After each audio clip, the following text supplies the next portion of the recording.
So, welcome to Adventures in Awareness podcast, where in partnership with the Psychedelic Society, we're conducting a series of discussions on psychedelics, meditation, and enlightenment. And very happy to have with us here today neuroscientist, writer, and speaker, Dr. James Cooke. James, welcome. Yeah, very happy to be here. Thank you. I'm assuming it's okay to call you James rather than Dr. Cooke. yeah, it is, yeah. Great. I've been enjoying many of your podcasts and talks that you have on your YouTube channel. So thank you for all of those. And also very much enjoying the background that you have for anyone seeing the video version of this.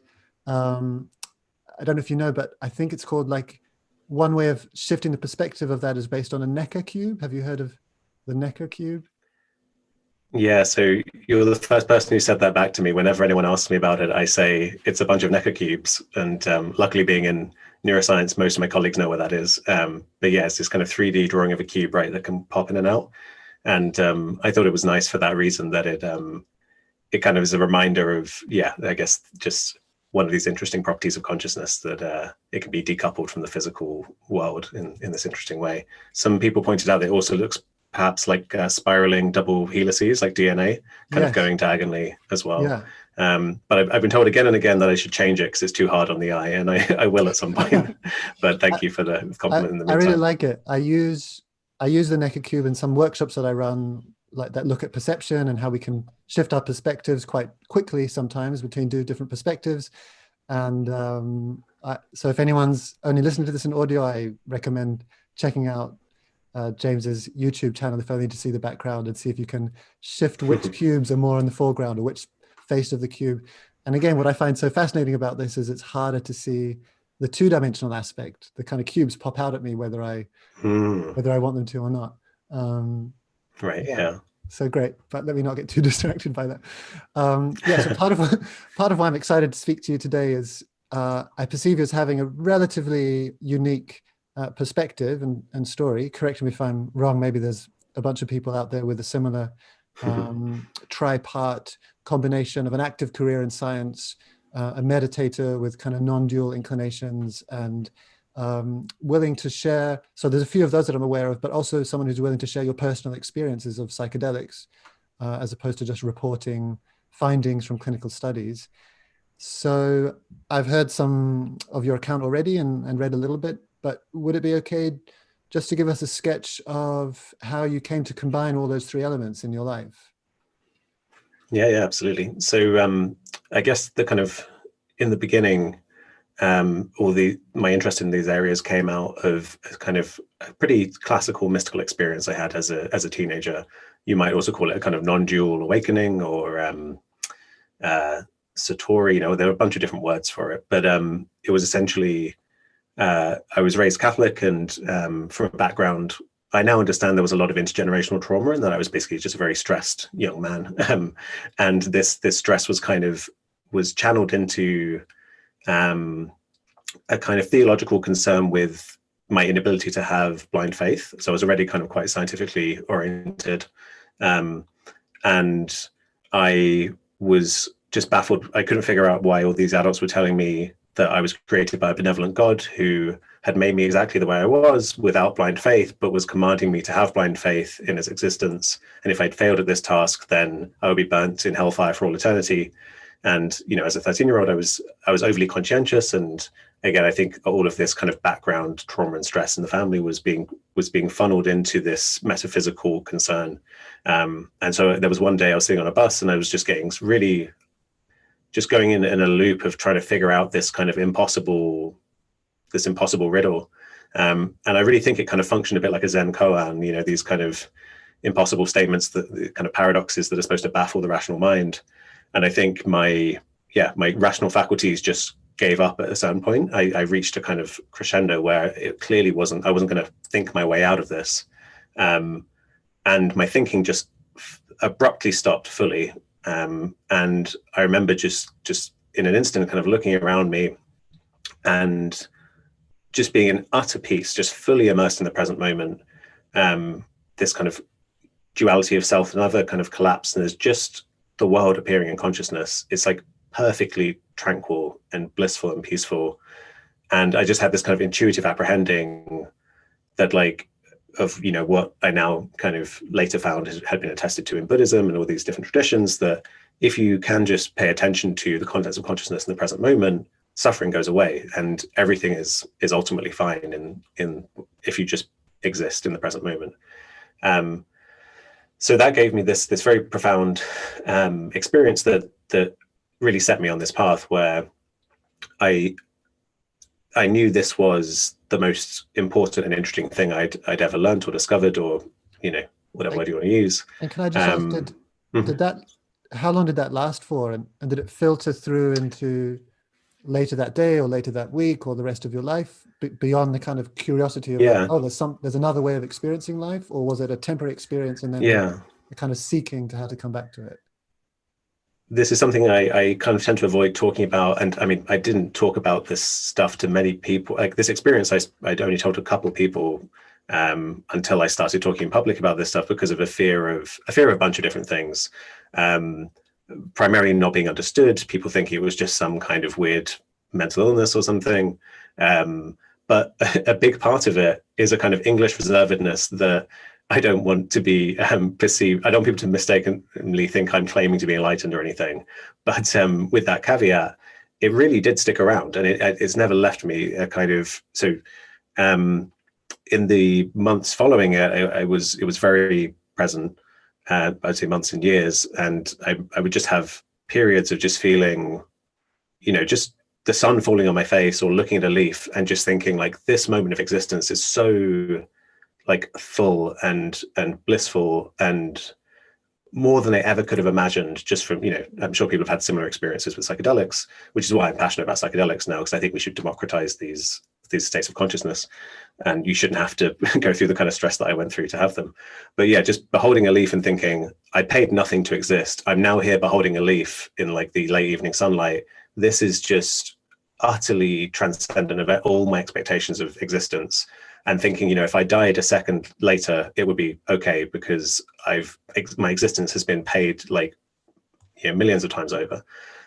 So there was a lot of these kind of ecstatic states, which again was kind of probably another reason I'm passionate about psychedelics is in my 20s when I first started exploring psychedelics, I found they were incredibly powerful for healing kind of the emotional trauma stuff under the surface that was pushing me into these extreme states. So there is a weird thing where in my teenage years, the states were valid, the insights were valid. I now know that through studying neuroscience and spiritual teachings. I can see the non-dual insight is real and valid. It's not a kind of mentally or a state of mental illness, but I was existing in a very imbalanced, not very integrated way. So I would have these ecstatic states, but also depressive periods, and but the ability to kind of to take this non-dual perspective never really left. And when I was in my late teens, I read a book called The Tibetan Book of the Great Liberation, which is a kind of foundational text of Tibetan Buddhism. And it describes a particular kind of teaching called Dzogchen in the Nyingma school of Tibetan Buddhism. And in that teaching, it's very much about, it really resonated with what I experienced, where essentially a lineage holder would tell the student, would point out the thing that I'd noticed about consciousness. And then once you notice it, you can just drop into this other perspective. So I can do it like now as we're talking, just it's very hard to put into words, but it's a kind of dropping into, instead of feeling like there's this structured subject-object divide, there's just a kind of field of consciousness with contents, and all the contents are equal. So if I hold my hand up, that's just visual input, the same as the background is. And that might last for a few seconds. It always kind of collapses back into the subject-object way of being, which is why I would say I'm far from enlightened. But yeah, I think it gave me it gives me a solid feel, I think, of what these extreme states are at that end of the continuum that you might call enlightenment. So it sounds like it kind of gave you eternally renewable free pass, but that would only last a short while. Is this close to what happened from that moment on? It gave me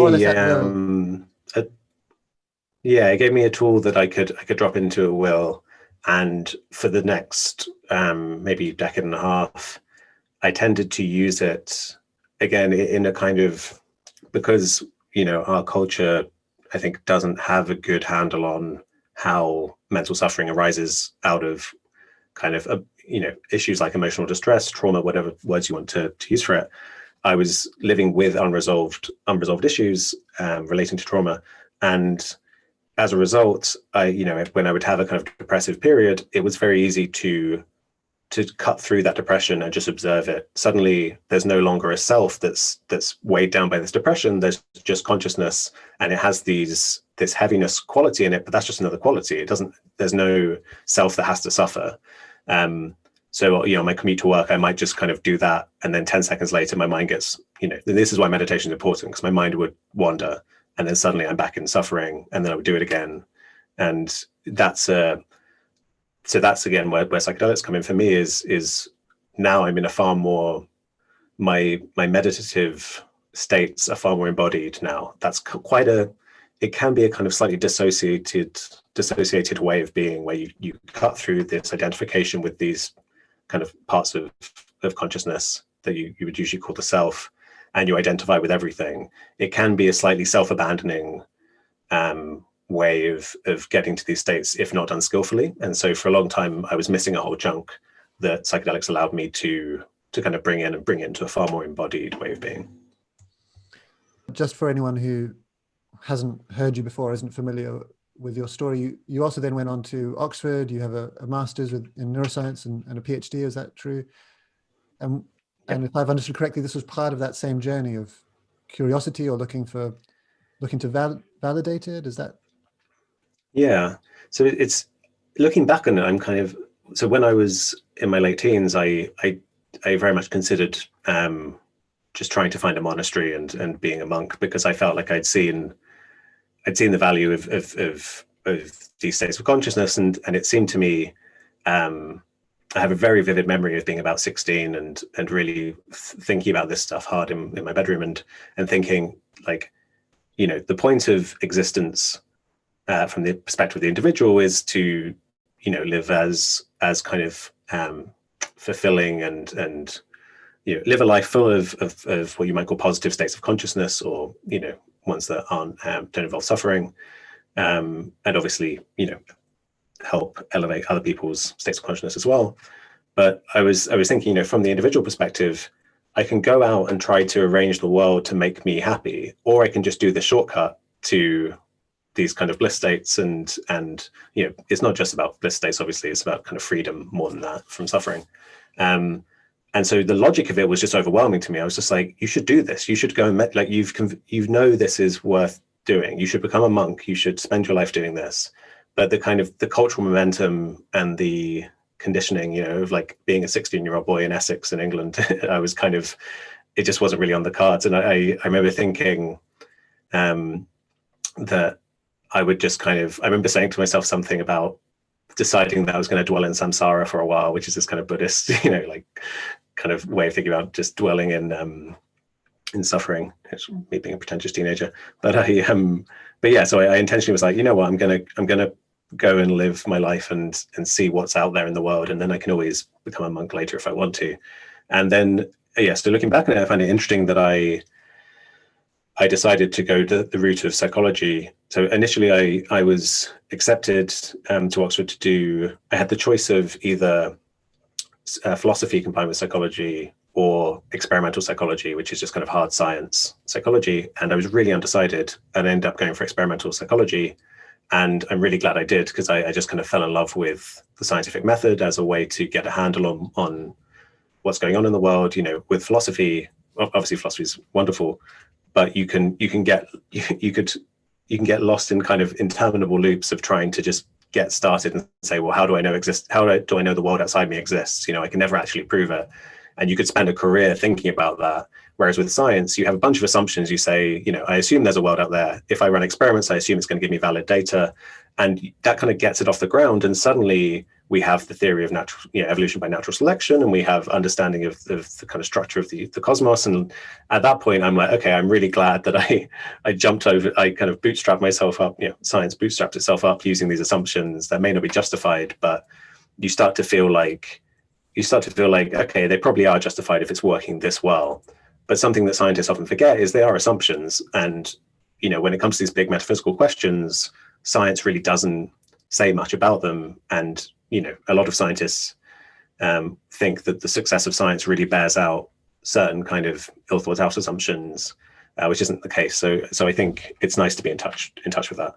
But yeah, and then it was more in my 20s after I guess I finished my PhD in the middle of my mid 20s. It was after that I started getting to a point where I felt a bit frustrated that there were very few. I would say there was no one in my life really who I could talk to about this experience I'd had, and the fact that I would still engage in these states of consciousness, and that I meditated, and my friendship group just wasn't those kinds of people.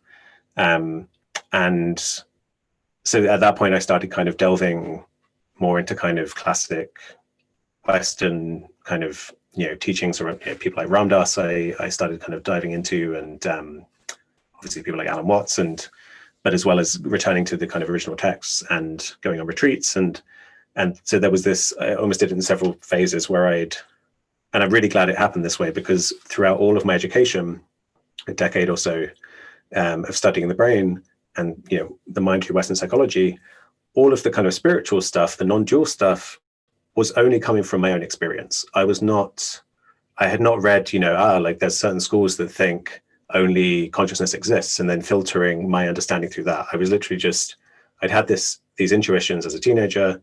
I was studying the brain, and then as I was being told certain things, which are kind of baffling to the mainstream Western science, things like the fact there is no center in the brain that corresponds to the self. We were told then in lectures like, oh, like how strange, you'd think there's like a CEO in there controlling everything. Turns out there isn't. But to me, I was like, oh, that completely makes sense given my experience. So yeah, I think to the extent that I am unique or have a particular angle on things, I actually credit that I really I went on a diet of spiritual material, I would say, until my mid-20s, when I dove really headfirst back in. And then that's also, I guess, a couple of years after that was when I started experimenting with psychedelics as well, which came out of an interest in the scientific research initially, and in wanting to test so there are these studies at Hopkins showing that psilocybin can occasion mystical experiences, and I felt very strongly that the worldview, the perspective on reality that I'd kind of, I don't want to say been given, because it wasn't given from the outside, but the perspective I came away from that mystical experience with was so valuable, and I felt, could really help people transcend suffering and help us get outside of our illusion of separation and try to, help the whole kind of global community. So I felt like these experiences are necessary. We really need them to be democratized. So I thought, well, if psilocybin, this, utterly non-toxic, naturally occurring thing can do that, I want to know, and then if it is, I'd be an advocate for it.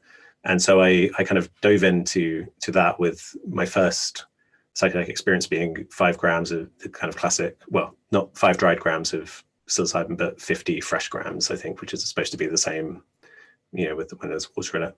And very quickly, obviously a lot happened in the kind of visionary aspect of it, but I came away from it thinking, okay, this took me to that state of being immersed in the present moment, and just held me there. At the peak of it, I couldn't escape from it. I remember feeling like there was, it's very, very, very hard to put this into words, obviously. That's part of the point of these experiences. But I remember every moment was like something would start to happen, and then I would recognize that it was happening here in the present moment, and it would just kind of collapse in on itself back to, here we are, like we're here, like, and everything just is. And there would be a thought would start, and that would take me away from everything just being. But then I would notice that it existed, and then it would collapse back into everything just is. and it was kind of exhausting. I remember just I couldn't get out of it. I was just there, kind of breathing very heavily and just kind of collapsing moment to moment back into the present moment. And I was like, okay, like this has chemically taken my brain directly to this space of holding me in the present moment, stopping me from being able to be identified with thought. And so, yeah, I was like, okay, yeah, this does produce mystical experiences. And I felt very privileged to have both had a naturally occurring spontaneous mystical experience, a psychedelic occasion one, and to be a neuroscientist. I feel like, yeah, that's a kind of a fortuitous combination of things. Because you hear a lot of people debating if the point of the Hopkins study was to show that psychedelic mystical states are genuine mystical states. And there's a lot of controversy and debate around that. And, I think a lot of religions don't want to think of drugs as being related, as kind of shortcuts to these experiences. But yeah, but in my hands or in my brain, it really confirmed that it was the same thing. It's there's so many threads I'd like to pick up on, but partly I just like to comment on the absolute bubble that I exist in not being aware that it's controversial that psychedelics induce mystical states. I thought that was a given. But yeah, interesting now to think, of course, maybe some religious figures or people in certain religions wouldn't want to consider any experience that arose out of a substance as being legitimately in the same direction. Fair enough. I'm curious as to where you now see the goal, as it were. So you mentioned earlier in your life, you felt you considered the possibility of going to a monastery and diving right into the mystical experience and trying to have that become more and more part of your day-to-day existence. And then this kind of decision to reside more in samsara and in suffering, which seems like quite a brave and interesting decision to take. And that now you distinguish between the absolute and the relative. And if there is such a thing as enlightenment, would that be your goal, and what is it? And if not, then what, if you can name a certain state or way of being as a goal or something you would want to move towards or strive towards, how would you say that, what that is? Yeah, that's a great question. So yeah, on the question of enlightenment, I realized I have perhaps my, as I was saying before, my take on all these things came out of studying the science with my own particular experience of the kind of spiritual stuff. So I realized recently that I think I sometimes I talk about these things without realizing that I have a different take to most people. So there's something, that I should unpack around enlightenment, because I recently had a conversation with Robert Wright, who wrote Why Buddhism is True. And in that, I kind of touched on this idea, and a lot of people, I think, gave some pushback because they had a different idea of what enlightenment is. And so if we get away from the labels in the first instance, and we say the picture that I'm interested in is, as you say, the absolute and the relative. You have the experience I had of being in the present moment. Everything just is. It's synonymous with dropping concepts, dropping these kinds of layers of how we structure our experience, which is one of the things I kind of focused on studying in my neuroscience research, is how the brain chunks experience into concepts and leads to this kind of state of delusion where we think we're truly separate. But so you've got this spectrum from everything just is, and there's no suffering, and everything is equally, it's all a continuous whole, we're one with it all, there's just this process that's just there. And that's the extreme where you can dive into these mystical experiences, and you can wonder if God is a good word for that process of being, and you can realize that redemptive love is a thing if you open yourself to just being in the present moment in this kind of way. So it cashes out all of these spiritual and religious experiences. And then at the other extreme, you have, or you're moving, through to where we usually live our lives in this very structured way, where we've evolved all these capacities to live in relative truth, where, and I guess relativity, it's like all of our perceived realities are these kinds of contingent, highly situated things where, I believe, I can understand your words because we're both speaking English, and there's As a lot of context has to happen for that to pull off that. And in the same way as, you know, I might find, I might enjoy coffee, but someone else might not. You know, that's not an objective absolute truth. That's a kind of relative structured thing, right? So you have this spectrum from, as you say, maybe the absolute and the relative. And enlightenment to me is a kind of, it's more like, it's basically a sign pointing in the direction of the absolute. Of just saying, you know, if you were to kind of narrowly put in the Buddhist context, if you stop with the craving and the doing and the striving and all that process that leads to being stuck in the relativity, if you can just kind of be, then you can fully transcend, you know, suffering. So I think that the kind of picture that I'm arguing for, which I've not heard anyone else kind of argue this way, and is in my academic work in this thing called the living mirror theory of consciousness that I've argued. You know, I'm arguing that effectively living systems, life forms, are processes that create themselves. This isn't kind of controversial. This is just a way of understanding what life is. They kind of, we constantly act in order to keep ourselves together over time, stop us dissolving into the rest of reality like non-living things do. And so to exist is to strive. It is to be in this constant act of kind of doing and craving and yeah, you can't passively exist moment to moment, because then you would be like a rock and you would just be worn away, you know, by the physical forces in the world. And what I'm arguing is that I think there's reason to believe that that process is what brings into existence consciousness. That consciousness is an emergent phenomena in the universe, that the Big Bang wasn't conscious, in my opinion. There's just an unconscious process.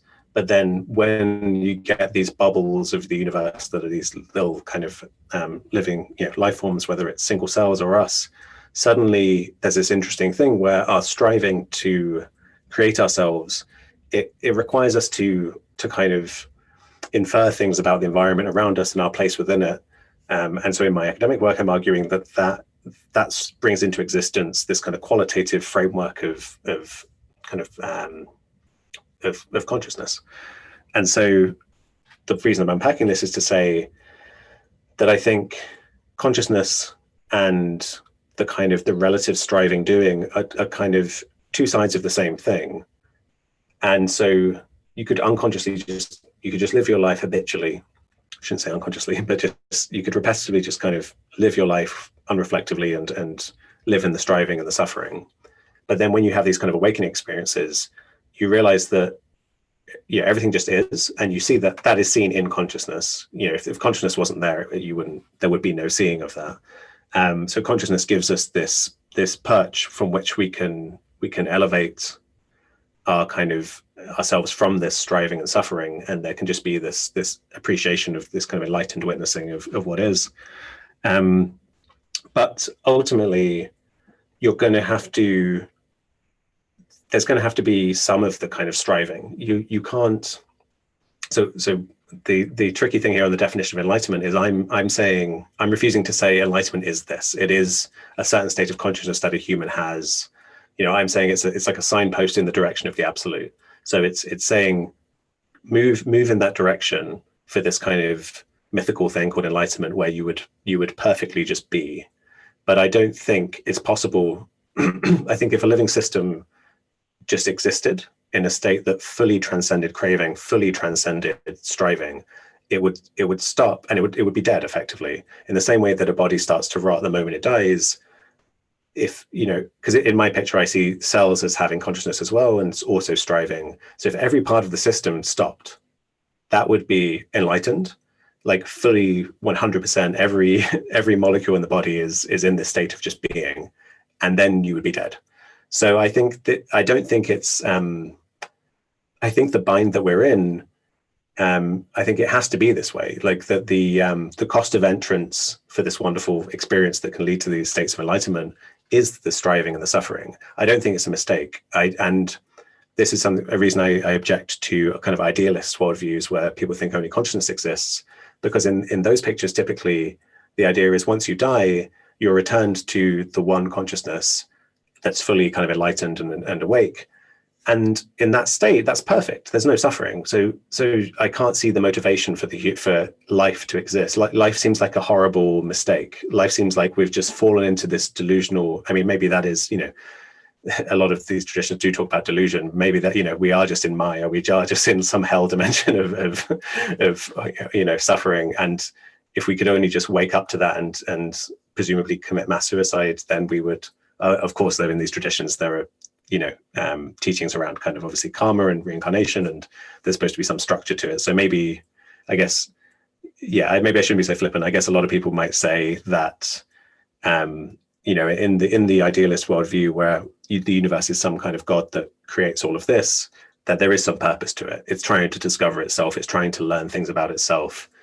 So I guess that would be the reason why we shouldn't all just kill ourselves, because then it wouldn't be serving that purpose. So but the logic in my view is that we find ourselves here at this kind of in this bind of being a living system that can have these wonderful experiences, but also has to strive, and that's just the way it is. I don't see it as being on an option to just exist and be conscious without this kind of process of separation. That's another way of thinking about it, of separating out from the rest of the universe. That's kind of what life is to try to separate off.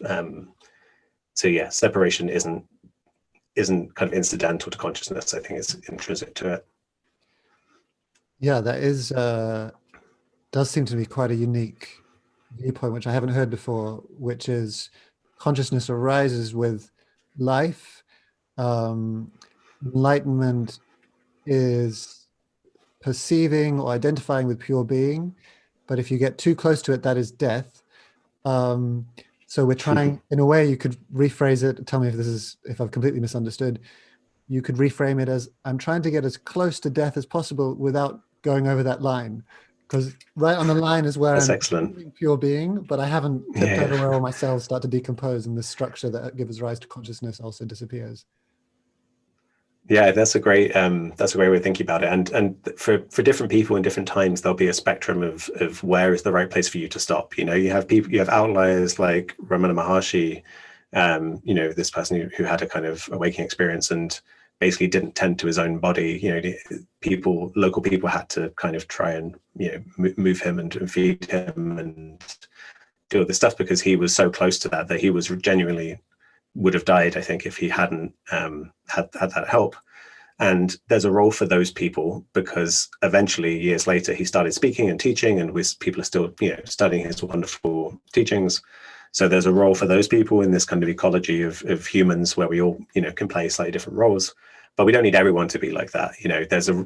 I'm a big fan of the concept of the bodhisattva, someone who gets the gist, gets the vibe, and has had enough of, knows this landscape, but chooses to exist in the middle ground, chooses to go back to help the rest of the world, even though there's the recognition that from the perspective of the absolute, it's all just going to go the way it's going to go. And so you may as well stop breathing, because it's fine. It's ultimately fine. There is no suffering. Nothing. Everything's meaningless in the most wonderful way from that perspective. It doesn't. Human meaning and our concerns aren't of ultimate concern for the universe.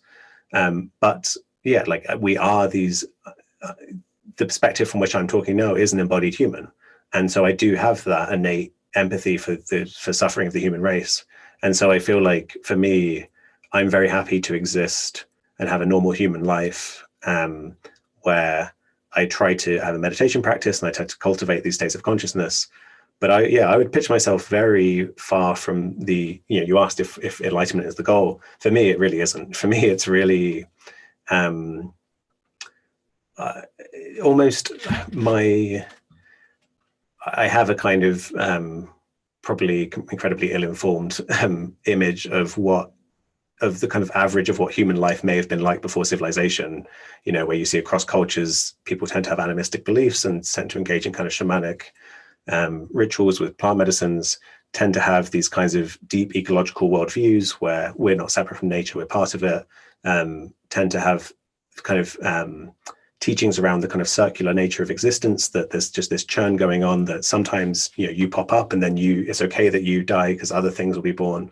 And what I kind of aspire to is to try to get back to what I imagine, and again, I'm deeply aware that this is just kind of deeply speculative imagining of what we were like in the past, but it's based on what I feel to be kind of natural human physiology. I feel like I aspire to exist like a human may have existed before civilization, before our deep alienation and collective trauma, and just be a human that can go about its day, but has enough, has healed enough of that stuff that it can just be really embodied, really at peace, and knows how to wisely drop into states of just of being.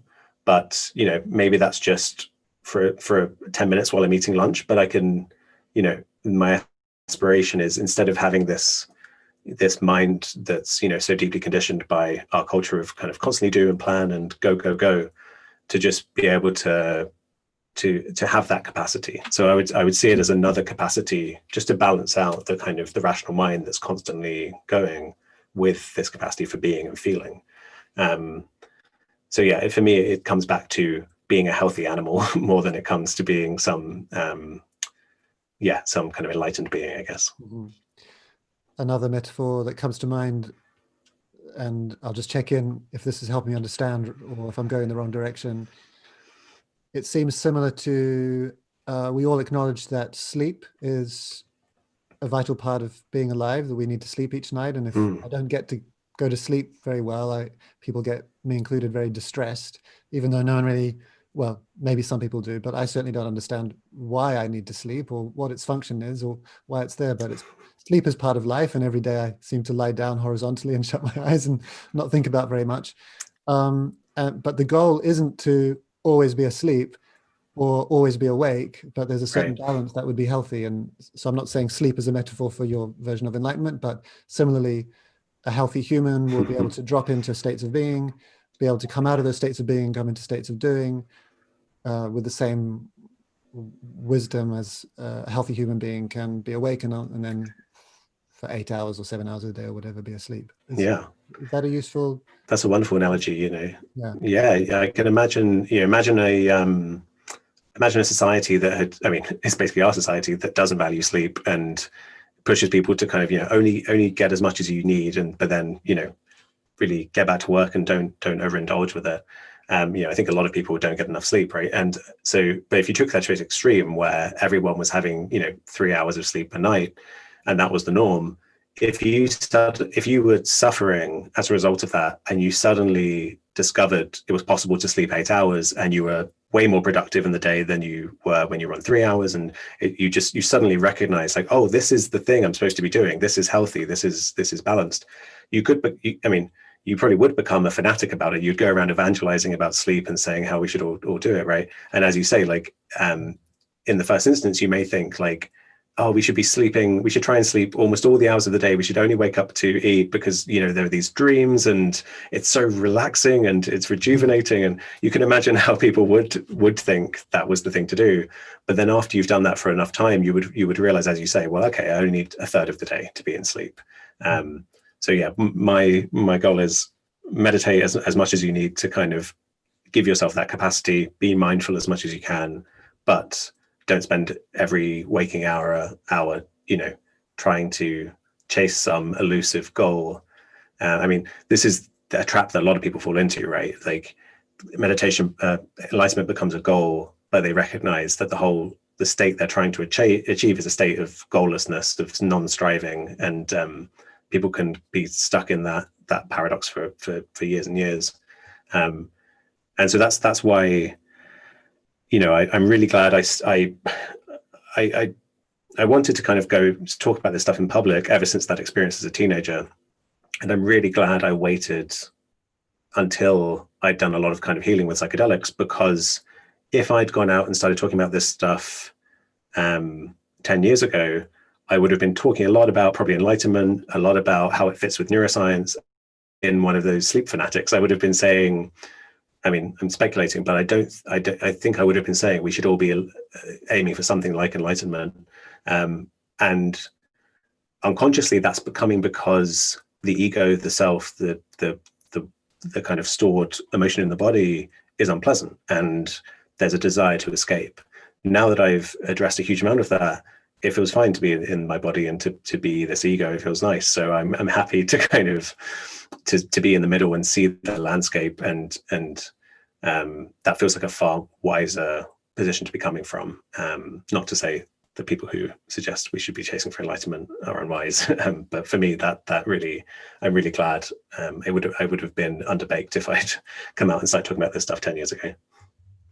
Yeah, it makes sense to me. And many of the mystics or people who say they reside permanently in such states and did put a lot of effort into chasing them, it does seem often it's some form of psychological or extreme psychological suffering that was the fuel for that quite arduous seeking phase, at least for some people. Yeah, I have to admit, I'm somewhat intrigued by people I meet or people who claim to exist in a state of consciousness where they say they're in touch with this underlying sense of being on a more or less permanent basis, or they're in touch with the sense that life is kind of living itself at some level, and it doesn't interrupt their day-to-day activity. Their day-to-day activity seems to carry on for them, that, you know, they say or they claim, in a similar way to how their digestion looks after itself, without me consciously having to strive to digest this part of the meal and then make sure this, you know, I don't know much biology, so whichever blood cell carries away this, you know, my breathing takes care of itself without any effort. And equally, so are you skeptical of those claims, or do you just see, great, it happens to some people, but there's no point chasing it, you know, just enjoy your life as a human being, try to resolve some of your trauma? Do you have a perspective on that? Right. Yeah, I'm really glad you mentioned that, because so I said at the start that I was just going to kind of zoom out and lay out this landscape of how I think about this kind of absolute and the relative, and then come back to the terms of enlightenment. Because having said that, and having said that, what I'm interested in is this landscape from the absolute and being, where if you did it completely, you would be on the brink of death.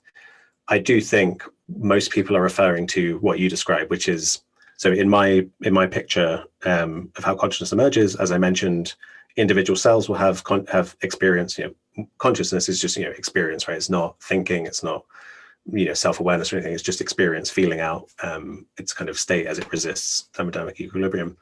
But there's this consciousness that we identify with, which is associated with certain parts of the brain. And so I'm saying there are a bunch of different minds within us. There are a bunch of different centers of experience. You know, I think the unconscious is actually conscious, but we just inaccessible. You know, we've been kind of grafted together from all these different evolutionary layers. You know, it's almost like there's a kind of reptilian. I mean, neuroscientists sometimes object to this, but you can think of certain parts of the brain as being evolutionarily old reptilian parts, and you can think of it almost like we're a mammal riding on the back of a crocodile or something in terms of these different parts of our brain. Can I just clarify? So I think there is. Can I just clarify that point? Because I know I've read this kind of thing very many times, as the reptilian brain, the mammalian brain, and then, like, you know, these layers on top. So that is controversial. That's not like a given. Well, it's one of those things where I think it's basically fine. Like, it's a good way of talking about it. When you're in academia, everyone likes to get all up on their high horse about pop psychology and pop neuroscience. And I think too much. I think it's reasonable to say the limbic system, the evolutionarily old parts, you could call it a reptilian brain. I'm happy to do that for the sake of communicating this idea. But yeah, a lot of neuroscientists would get into long debates about that. Anyway, but the basic point stands. But so there is this particular field of consciousness associated with my concept of the self. And yeah, in my experience, I can drop the sense of self. I can have the experience, as you say, of life feeling like it lives itself. Like right now, I can be in touch with the fact that there is no self willing these words. There's no self choosing them. There's no self inspecting them. They're just coming out. It's just flowing. And that sphere of consciousness could be enlightened, and the processes could still continue. My cells may not be enlightened, but so what? That's not really what we're talking about. We're talking about a kind of a human endeavor here. So I guess I kind of want to have those two things on the table, the kind of spectrum of enlightenment as an arrow in the direction of the absolute in terms of being, which would bring you to death. But then also, for a lot of people, they might maybe just want to ignore that, and we can come back and have the conversation about enlightenment as the human. It's kind of funny, because we get into this thing where, you know, enlightenment is effectively recognizing that the self is an illusion, but we still insist on saying, like, is that person enlightened? And so we're kind of saying, is that module, is that part of their brain enlightened? Who cares if their lungs are enlightened? We want to know if that if the illusion of the self has realized it's an illusion.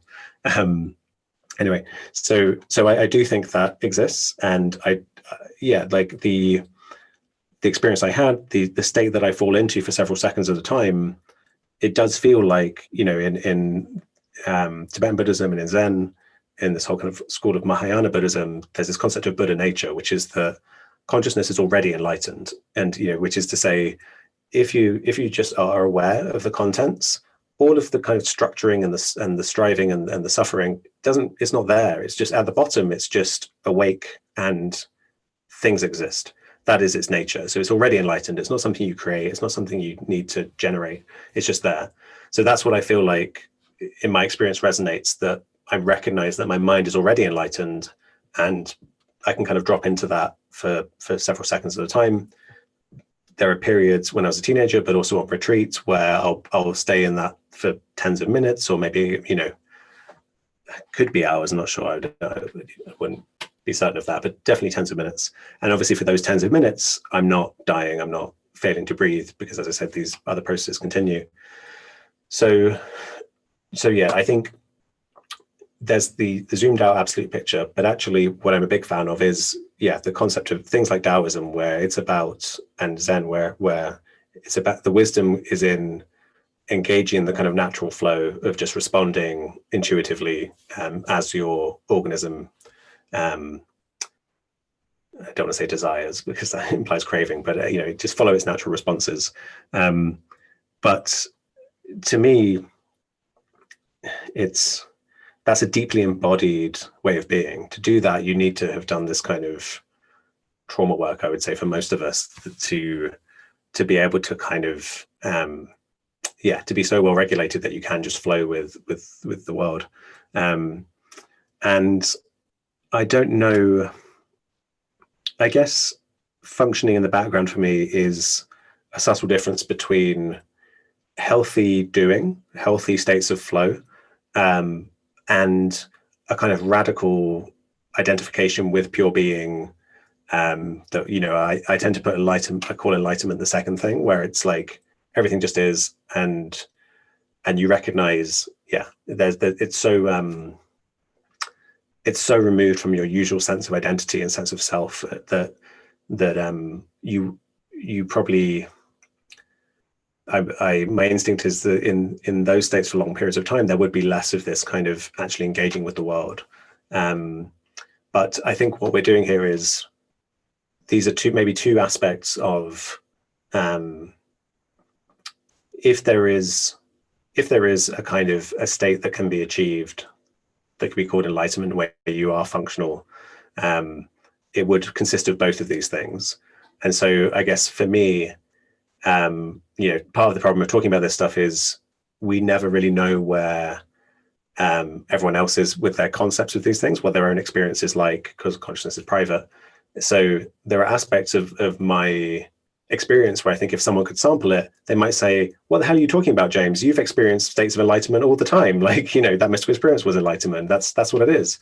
And there'd be other people who would say, no, that's nowhere near the kind of embodied flow enlightenment that I experience. And so I guess for me, there was the kind of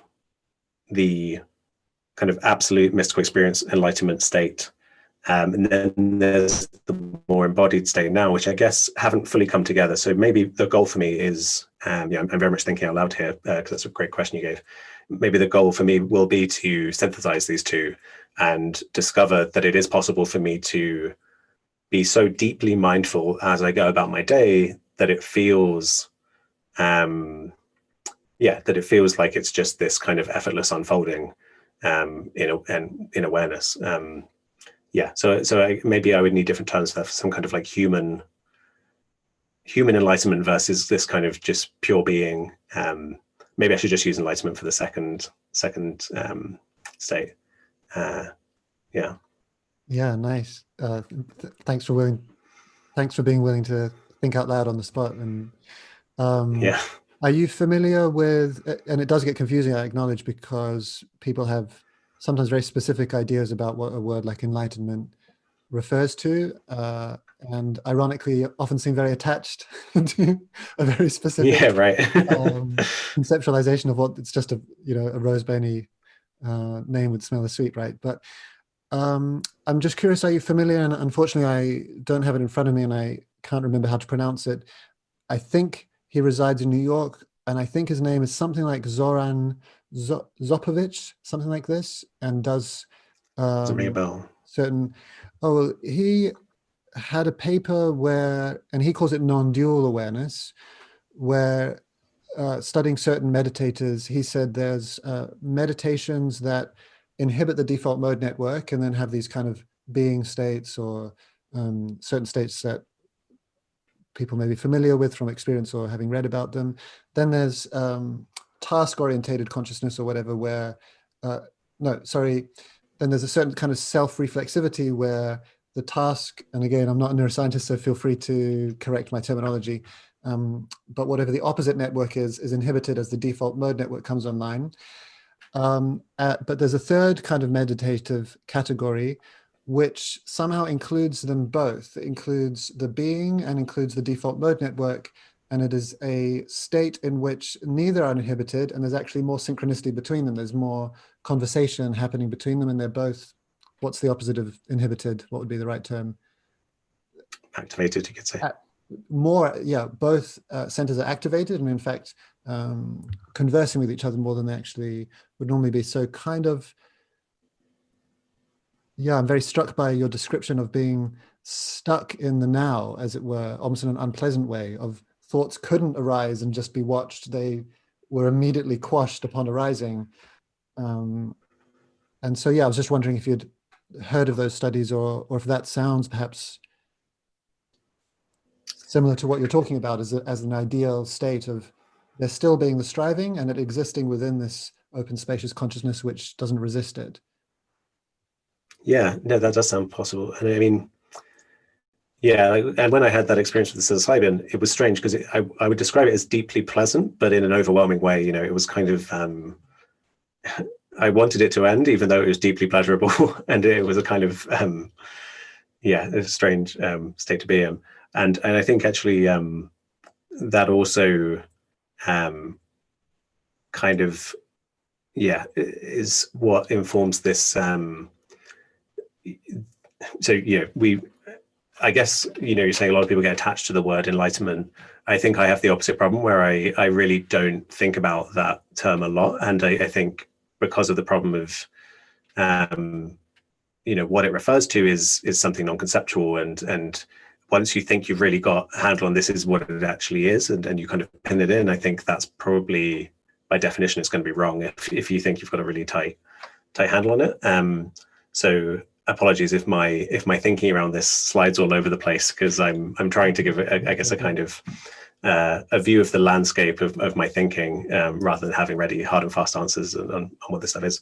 But in the psilocybin state, I was definitely not capable of functioning in terms of just thinking, you know, in terms of doing anything task oriented. So that is one version of a kind of non-dual, mystical, awakened, enlightened state. And neurophysiologically, you know, this can be occasioned by, as you say, you've got the kind of the default mode network, this famous part of the network of brain areas that kind of weave our sense of self into existence by our kind of mind wandering, thinking about the past, projecting ourselves into the future, all this stuff. And, you know, psychedelics kind of quash that. And I guess in someone who's a kind of deeply trained meditator who might be enlightened, then I think that they would have enough flexibility to be able, you know, they're not inducing shutdown of parts of their brain, you know, in a way that they can't recover from. They could, as you say, kind of flexibly recruit different aspects of the brain at the same time. And yeah, you have the default mode network, and as you say, this kind of anti-correlated area, where in all the studies I've seen, for most people, they can't become active. They're kind of, yeah, anti-correlated. You're either being in the present or you're doing, and you're kind of lost in the process of doing. but yeah, I think if there's data that suggests you can do both of those, I think that probably would be what we would call enlightenment, in a way where these deep states of insight and true seeing of the way the world is, that everything just is and it is just unfolding, that can be fully coincident with ongoing task-oriented behavior. And I think I guess I am skeptical that it could last every single moment of a person's life, or like every single moment over a year, say. I suspect, a flow state is a good example where you can have both these things. You could be acting and doing things and just, playing music. You can just be lost in it, and the action is happening, and as is the kind of awareness. But I feel like there are certain states of consciousness where, if you're about to be hit by a bus and your adrenaline spikes and your eyes move and you have to move back and you have to scan your environment, I feel like by definition that requires the system to take on all of these concepts and these categories of self-preservation. And I think if I was pushed, I'd really struggle to see even the Buddha being enlightened in that moment. I suspect that their mind would collapse for a second back into subject-object, thinking. But I'm open to the idea that no, like they can do that whilst being identified with just the witnessing. And maybe that's a bad example, because maybe that is reflexive and you can do that. So I guess that's ultimately the kind of question is the brain capable? You have in most of us, you have these two anti-correlated modes that can't come together, but maybe an enlightened person, they do. Maybe you can have the enlightened appreciation awareness whilst doing everything we think of as, normal task-oriented behavior. Yeah, I'll dig out the paper. Not being a scientist, I don't know how to assess the validity, and I don't remember if they were looking at scans of someone in a deep meditative state, or if indeed during normal everyday activity, or if these people were claiming to be in that state during normal everyday activity. Although I have met people who do claim to be in that state. I have also wondered to what extent, but then you hear that maybe they have a tantrum or some kind of reaction in a different situation, and I do wonder to what extent they are reframing a past experience of like, oh, jumping away from an oncoming bus or whatever was just another thing that just happened. But if you were able to pause them in that moment, then it's more like what you were describing. Remains to be discovered. So you've spoken a little bit about how psychedelics can be a fairly reliable gateway to at least temporarily accessing these insights. Meditation, you've also mentioned as well. Where do you see, and not to diminish science in any way, right, but just to put it back on the table, where do you see the value of science and the studies that you've done to help you or other people wake up to these possibilities, if that indeed is something that they would like? Yeah, I think we live in a time where science is for a lot of people the only gateway to these things. For a lot of people, they will only try meditation, try psychedelic medicine, or once it's been processed through the machine of science, and there's good reason for that. There are plenty of dangers out there in the world, and being safe and making sure people have done well-controlled studies, is, for many of us, is an overly cautious way of going about it, but for plenty of people, that's a wonderful way of going about it. So that's a great role science can play.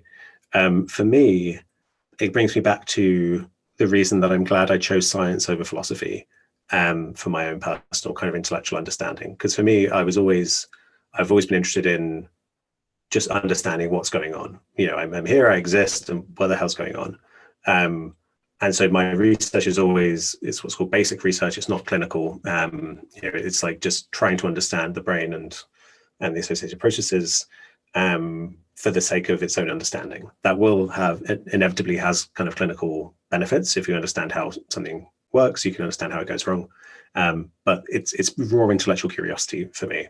And obviously, trying to be a defender of these states and things like spirituality, which is widely disregarded in many scientific circles, and I think shouldn't be. So I think especially a lot of people listening will be the kind of people who are interested in these big metaphysical questions: what is existence, what is reality, and if they're people who are psychedelically experienced, they may have had experiences of kind of tumbling through their own minds and not being able to find the bottom and thinking, wait, like, does only consciousness exist? Like, where is the ground? Like, what, how do I know anyone else exists? Are these experiences I'm having of other dimensions? Like, how can I be sure which way is up in reality? And without science, you could stay tumbling there, doing lots of clever philosophy and thinking about it, and just thinking forever. Basically, you can. There's always the kind of get out of saying, that you can't prove you're not the only mind in existence, and that 1 second from now you're not going to wake up and realize, perhaps you're in a dream right now, right? And perhaps you're actually living on Mars, and this is all a dream, and all these things are always on the table. But as I mentioned before, for me, it feels like a bit of a cheat with science that you take a bunch of assumptions, you assume that this world outside us really does exist, and maybe you don't even have to assume that, because we take these measurements. I guess you could say that there's some structure here. We take measurements and they correspond when different people take different measurements, and then you start to come up with laws. And when you do that, when you are willing to attempt to get outside of yourself and say, rather than coming from this human perspective and thinking human thoughts, I'm going to come from this, try to be as detached and as clinical as possible and study this strange unfolding universe. It's only through that perspective that you come up with insights like natural selection. That's something for me I'm a huge fan of, and I think is just astounding to discover that we are just this continuous process of life forms diverging and morphing generation after generation. I don't think that ever would have been discovered through just thinking. And our place in the universe, all this stuff. And I think the mind is actually, for the scientific method, the mind is incredibly hard to study, but it's actually where it really comes into its own. With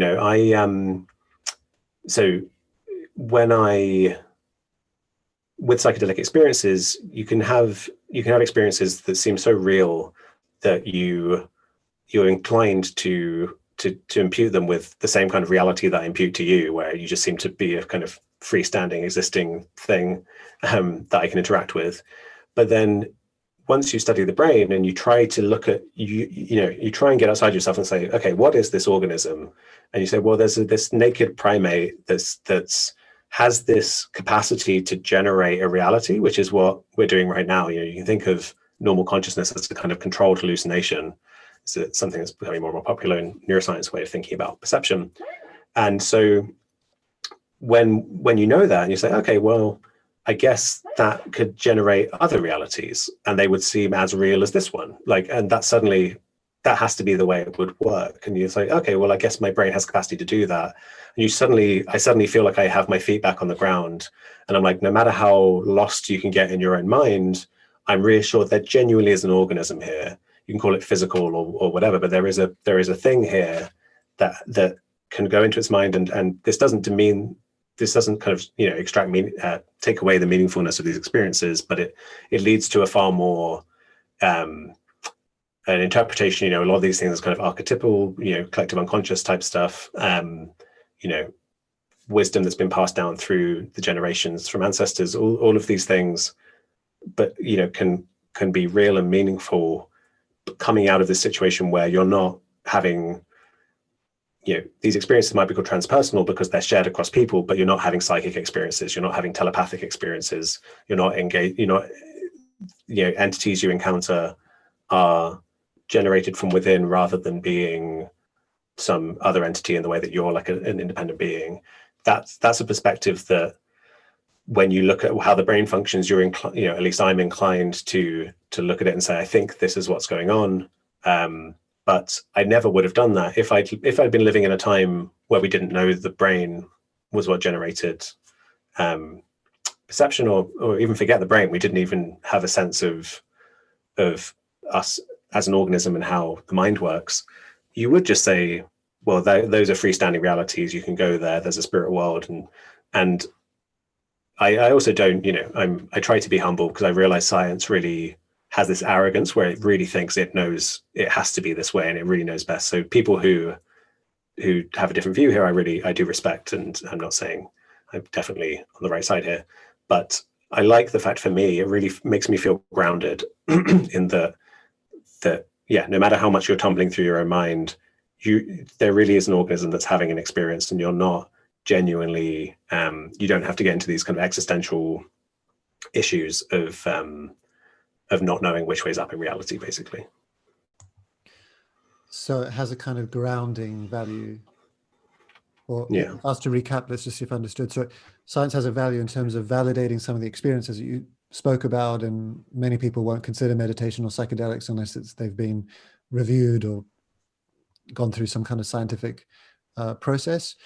But for you personally, at least, and potentially for other people, there can be a grounding to the scientific method, to some of what we've discovered in that way, that maybe we can spin out with just meditation psychedelics. We could spin out from those kind of things and end up in philosophical quagmires. Yeah, no, I would say I guess the way I'm using science in the latter point is, science used to be called natural philosophy. And, I was very happy to see Dennis McKenna has named his academy after the McKenna Institute for Natural Philosophy, because I think he has the same perspective on this, which is that before we became obsessed with quantification and measurement, science as understood as natural philosophy was just thinking about and studying the natural world. And so I think that's where my mind is at with this. Something like Darwin's work is actually more like natural philosophy than science, because it's not based on, obviously you get experiments with genetics and stuff later on, but and there's obviously observation, but he's thinking in a rigorous way, and measurement, quantification, experiments can be one way of doing that. But yeah, so I would say for me, it's a really useful way of thinking about existence that's grounding in a sense where because you can try to remove yourself, you can try and guess outside of yourself. A lot of philosophers really refuse to believe that the self could be an illusion, because they're thinking, they turn up at work feeling like themselves, and it's just so central to their mind. They're like, how could I even entertain the idea that this is an illusion? You just can't. You can't see it from where you're standing. With science, you try, as hard as it is, you try to say, well, what if I'm going to imagine I was standing over here outside of myself and looking back at myself, and we're all going to try and triangulate on this organism and figure out what's going on. Then you can say, oh, look, there's nothing in the organism that could be called a self. Combine that with Eastern philosophy, and yeah, you found the answer that there is no self.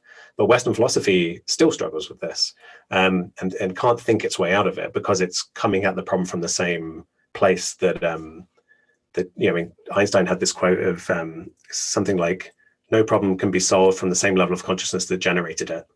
So if I'm sitting here and I'm thinking about the structure of my mind, I can't just think my way into understanding every layer of it. So yeah, I see real value there in attempting to remove yourself from the picture when you try to understand reality. And then on a personal level, that can be grounding, because you're not just stuck in thought loops of chasing your own tail, basically. And one of the podcasts of yours that I saw recently, which I really enjoyed, was the one with Bernardo Kastrup. And yeah, I didn't get all the way through to the end, so maybe the end reveals this.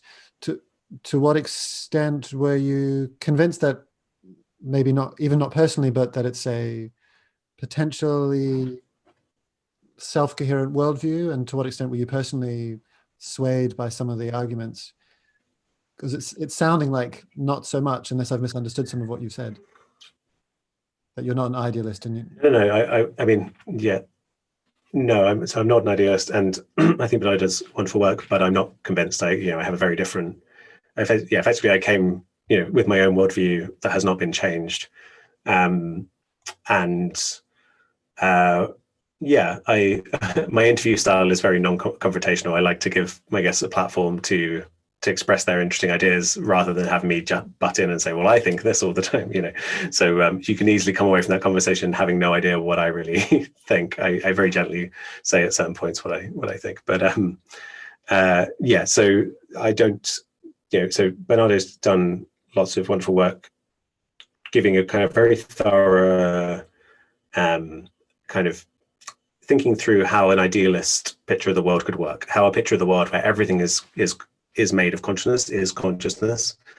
And in that picture, what we call matter is actually just ways of talking about experiences. You and I see things in between us, and we have these shared experiences, and so that's part of this cosmic consciousness that we then call matter, but it's secondary to just this process of consciousness, which is it's an interesting idea, and he argues it very well. But for me, I just can't. I mean, this is part of the problem with worldviews. Once you're in it, and once it works for you, it's very hard to get outside of your worldview.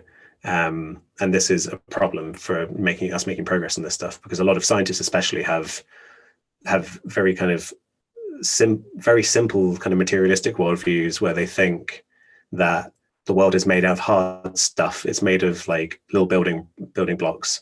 But then as soon as you look at quantum mechanics, suddenly you're like, oh, wait a minute, it's some process where you can't really say where everything is. Things don't actually have so the building blocks analogy breaks down completely. And as soon as you think about the fact that solidity is actually a qualitative experience in consciousness. If I bang my hand on the table, there is mostly space in the atoms there, but in the same way that I might find a rose beautiful in this highly contextual situation, I perceive this hardness because my hand can't move through the table. The table isn't actually intrinsically hard. It's a kind of relationship that's occurring. So the world is just this, my way of thinking about reality is that everything is just process. There is no substance. There is no material. It's just things are happening. It's one big flow. And the parts of that process that we can quantify, when we can look at this table and we can both measure it, then we call that matter. We say this part of reality is we're going to give that label. And if you look up physics, all of these words, they don't refer to hard kind of substances. They refer to definitions of things like the physical world will say the aspects of the world studied by physics, studied by the people who measure stuff and come up with laws for stuff. It actually doesn't say anything about what it's made of, which is something Bernardo, me and Bernardo Align, actually, we came to very similar conclusions on a lot of different things, even with these different worldviews. We both independently came to believe that the unconscious is conscious. We both have this same thing, frustration that a lot of scientists seem to think that science has a stance on what the world is made of, when actually it doesn't. Bernardo says it's made of consciousness. I say it's a meaningless question to say the world is made of anything. If you were to say it's made of X, X is now, this brings us back to the absolute versus the relative. If it's made of X, then what is X in opposition to? Like, if there's only one substance in existence, then how are you defining that? It's just, so it just falls apart. You can't even think about it. So I would say there's just this process of reality. There are shared quantifiable aspects we call matter. There are private qualitative aspects that we call mind. And in my theory, I'm trying to say, I think these two things relate to each other through the life process, another process. But my view is, so part of the challenge for Western science and understanding consciousness has been, it takes this idea of separation seriously. It thinks that we are truly separate organisms, and our brain is this truly separate thing inside our skull. And then how do we get this brain to be conscious? There's say there's an apple outside the brain, and the brain has a symbol of the apple. How do you get the lights to switch on that symbol in the brain? And that's been a mystery. People can't figure it out because they're taking the separation too seriously, is how I see it. So in my picture, I call it the living mirror theory, because I think a mirror is a good analogy, because what I'm saying is there's the universe, there's this process evolving, and at certain points, the universe kind of folds in on itself, makes these three-dimensional bubbles, these enclosed structures that we call life forms. And the environment, the kind of patterns around that structure and the life form itself do this dance of separation that brings into existence these kinds of qualities inside the living system. And so it's like a bunch of spotlights turning on in the universe, and the light belongs to the universe. It doesn't belong to the separate organism. The organism isn't actually separate. It's just another process. It's like a little ripple or whirlpool. So this is part of the insight of universal consciousness, or, the feeling that we are eyes opening in the universe. The universe is waking up to itself. But I instead of thinking that the universe is one big eye viewing itself, I think that there are lots of little eyes, basically, and that, I'm one of them looking out at the universe. But I don't think the sun is. I don't think the sun is looking out and being like, oh, this is a relentless experience of, combustion. I don't think that's how experience works. But in Bernardo's view, it's all made of experience, and then the sun is a kind of an appearance of those experiences, I guess, might be one way of saying it. So those are two different views. And, in my view, the universe was dark for a very long time before life. Being having this internal experience of, wow, this is really relentless experience of combustion. Yeah. Yeah, exactly. Like, it seems implausible to me that that's for billions of years or however long, I don't know how long suns last, but just, like the vacuum of space, just being like, oh, this is very still and nothing seems to be happening. To me, it seems to be tied up with this life process. I do eventually want to come back to, or feel like I should come back to, this question of psychedelics and how it relates to these insights or states of consciousness, but maybe it's for another conversation. But if I could just pause for a second on your theory, it sounds almost like microcosms of panpsychism. And again, correct me if I'm completely misunderstanding it, but if every cell, so it's not like every atom in the universe is having a conscious experience, but every cell in my body is having, have I misunderstood it to say it's an individualized conscious experience? And there's a certain collection of these cells that are giving rise to my experience. And if I've understood that correctly, does this also mean, where's the dividing line? Like, for example, is my liver also having, as well as each cell of the liver having individual experience, is the liver having an individual experience? Is my thumb having an individualized experience? Right. Where does that line cut on and cut off? Right. So I've completely misunderstood the whole thing. This brings us back to no. That's a very good understanding. So this brings us back to, we have to be really aware of what our concepts are. So this brings us back to the absolute. Reality exists is this process, and then we use labels, we use concepts to communicate and to understand things. But we mustn't take them too literally and seriously. If I would say that I think objects don't actually exist. Like if you say like islands exist, right? Like it feels true that an island in the body of water exists. But then if you fast forward the kind of, a time lapse of water rising, for the second that it was there, like was it suddenly an island, then suddenly not an island? Like suddenly you realize that island is just a word we use to refer to different patterns. So nature has no obligation to fit with our concepts, so we have to always keep that in mind. And so you have things, I was reading today about lichens, there's symbiotic organisms of plants and fungi, two organisms come from different kingdoms, but we think of it as a single organism, but it really breaks our concepts when we say, well, what is a single organism? Which kingdom does it belong to? And you can get really freaked out. People get, botanists can get really freaked out and say, like, what is it? It needs to be one or the other, but that's taking your concepts too seriously. So you're right to point to, where are these test cases? Because we are using language and we're trying to point to things. So a single cell is a very simple example. It has a membrane, and in my theory, I'm basing it on a lot of science. There's something called the free energy principle, which is this thing that's been making a lot of making waves in neuroscience over the last couple of decades, and it's effectively taking the thermodynamics of how life works. That the same thing that applies to a single cell applies to the whole organism, and so we're like a fractal. We're like the same process in the cell applies to the whole body. So the skin is like a membrane, but it doesn't apply to my elbow. If you were to say, well, does this part obey the same rules? Well, no, that's a subsection. So you need to look at the patterns where they, so it's like systems nested within other systems. And there are clear points like a membrane of a cell or our skin. But our brain, there are probably certain networks of brain areas that operate as a kind of unified system, but it's hard to draw that boundary and hard to know exactly where it is. But if we had access to all the data, we'd probably be able to. So that's the answer comes down to fairly detailed examination of very specific life forms and very specific questions. So I would say something, to use some random examples. Clearly, I'm having an experience that's associated with certain frontal brain areas, but also the whole organism. And then single cells could have an experience, but then perhaps my cerebellum, which is this kind of, means kind of little brain, is the bit that's kind of tucked in the back, you always see in pictures of the brain. That might have its own experience because it's effectively like a separate brain.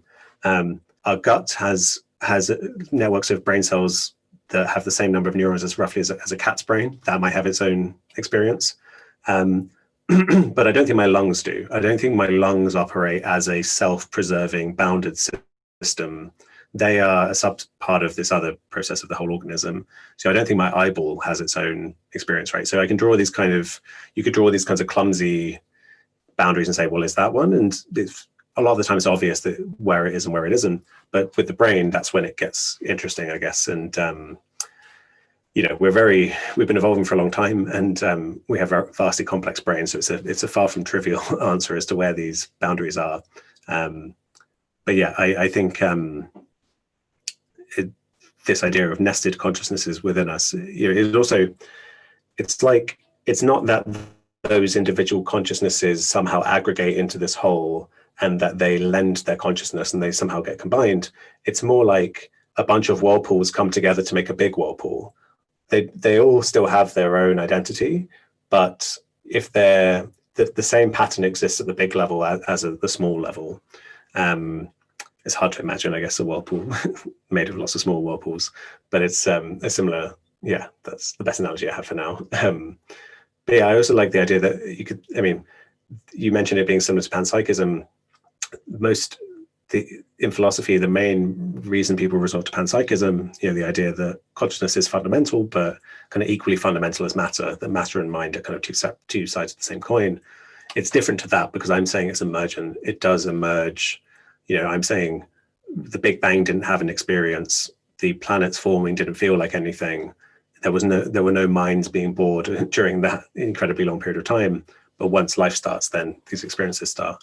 But again, remember that it is the universe waking up to itself rather than truly separate little organisms having experiences.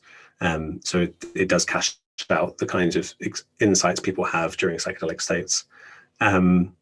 But yeah, so that's the link to panpsychism, maybe, that I'm saying it is a feature of the universe. So the universe is, the stuff of the universe is becoming conscious.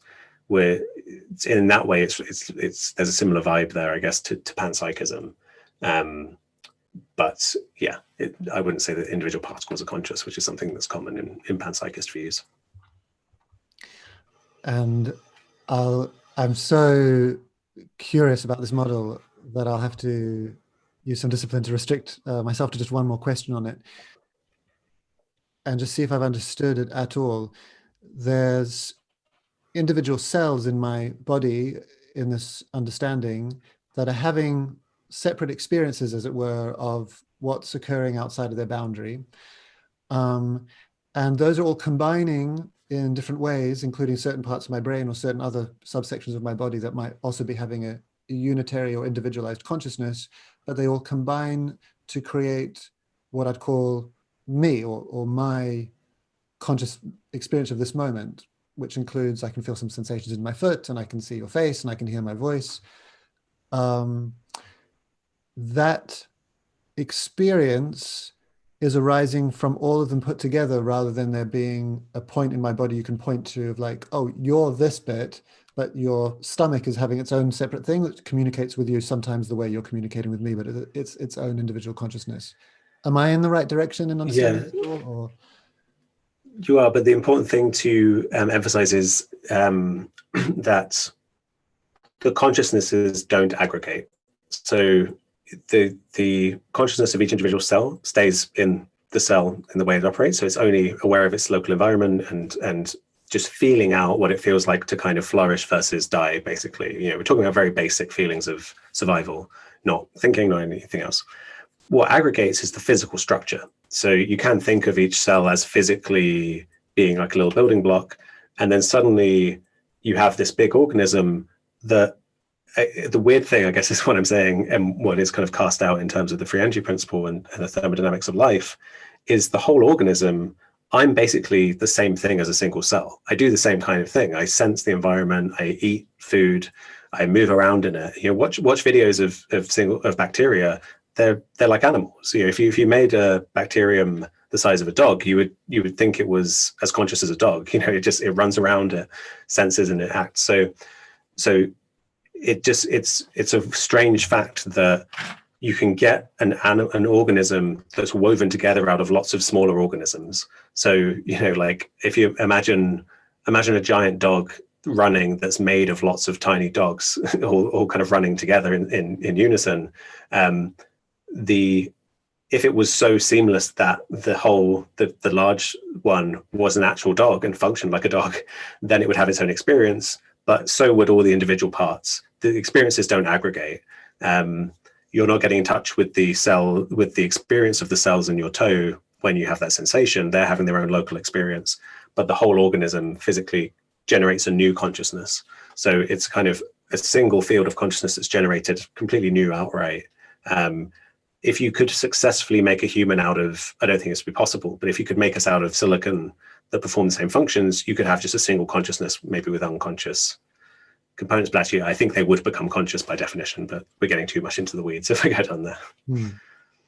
It's fascinating. And is it then, so I'm going to assume the cell, if it's having a conscious experience, is probably unaware that it's part of an organism that's larger than itself.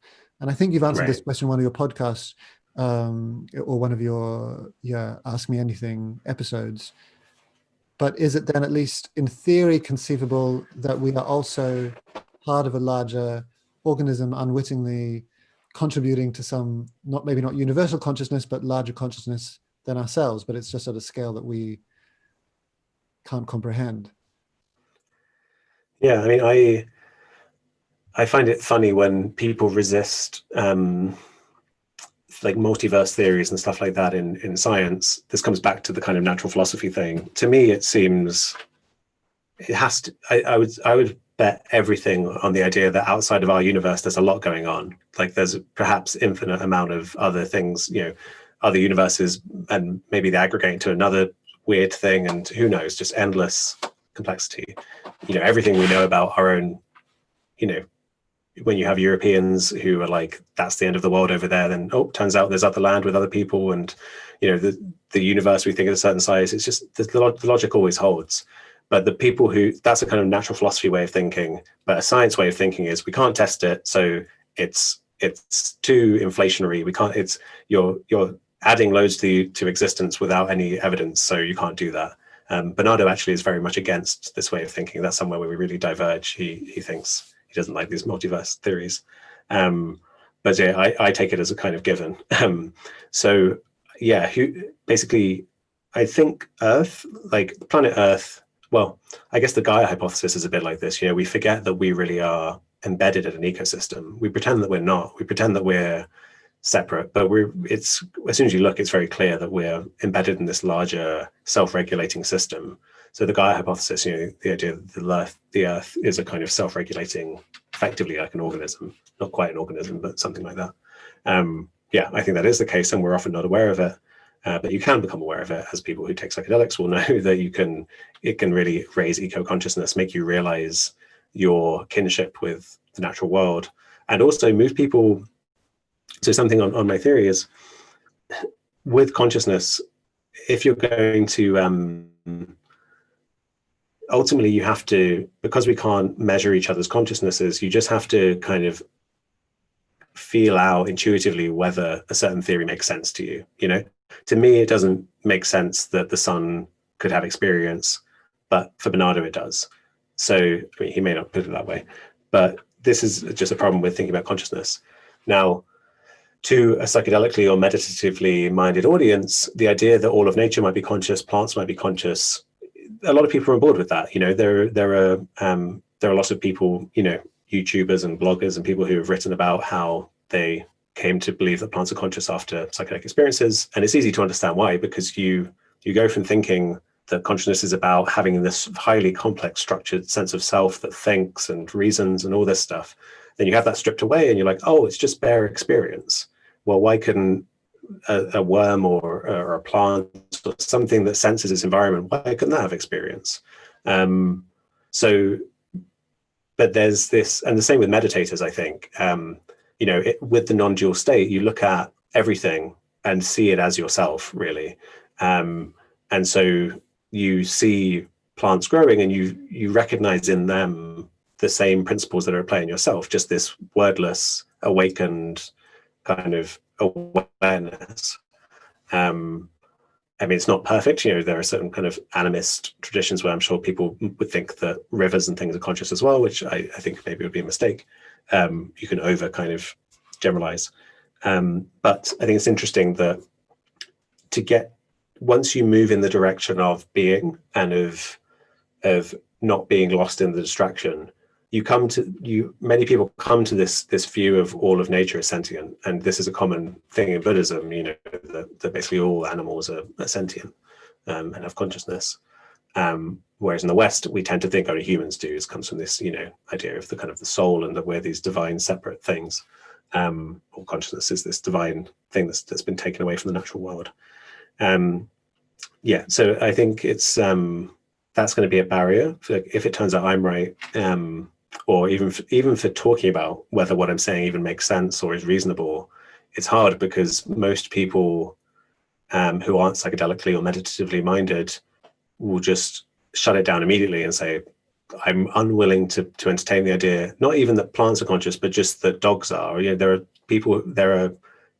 active debates around whether dogs are conscious, which I think any pet owners will just find absurd. Because what that would mean is that when it smells its food, it doesn't actually have an experience. It has eyes, but it's not seeing. It's just a robot, which seems patently absurd to me. But then by the time you get to insects, most scientists, I think, in conversation don't want to think they're conscious. I think it gets overwhelming, especially if you get down to the level of individual cells. You suddenly realize you're living in this gigantic world of all of these different experiences going on. And it takes you back to this worldview where you are just another thing in nature, and nature is like you. And it really interferes with the illusion that we are separate and that we are special. We can feel like nature is this dumb inert machine that we can dominate, but it's all fine because we get to be here, the only beings in existence with the lights turned on. But then suddenly if you're like, no, everything else is looking back at us and acting on us and is intelligent, that can be unsettling to people because it brings us back to the fact that we are these organisms that are mortal, and that life is this churn that we'll get sucked under at some point and these other organisms will dominate.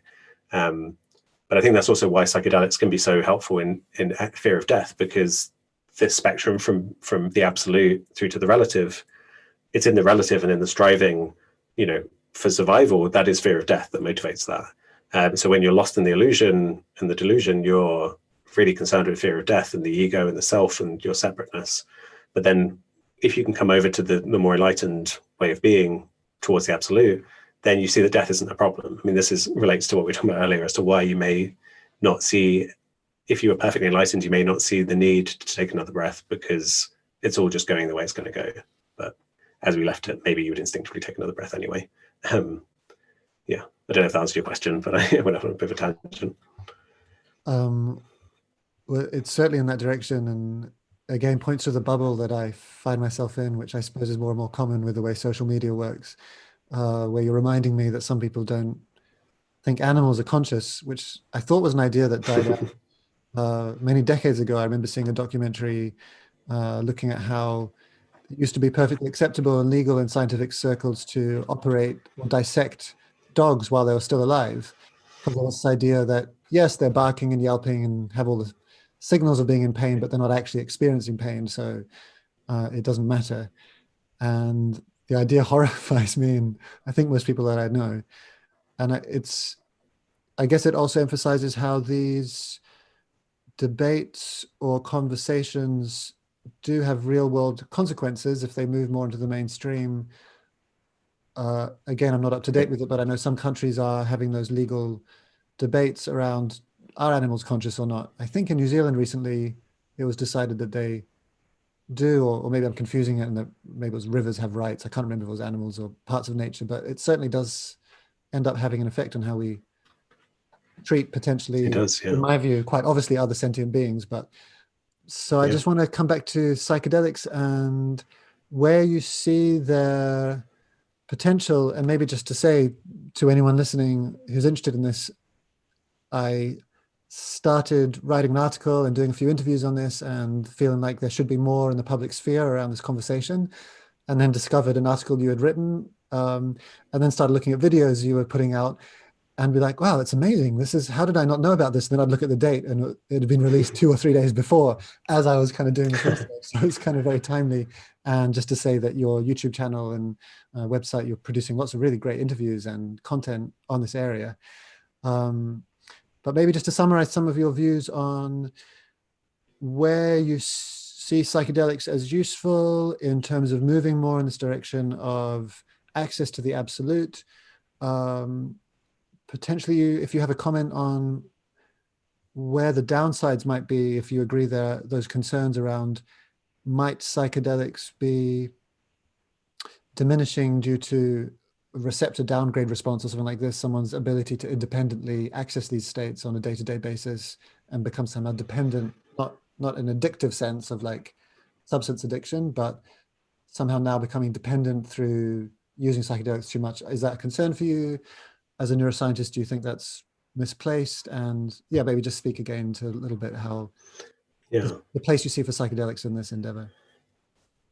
Yeah, I actually, it's something I don't articulate much, but my passion for them really comes from quite a narrow use, in the sense that, so for me, it began with psilocybin and mystical experiences, probably at a time when I, as I mentioned, had a fairly disembodied sense of enlightenment and these mystical experiences and saw the value in that sense.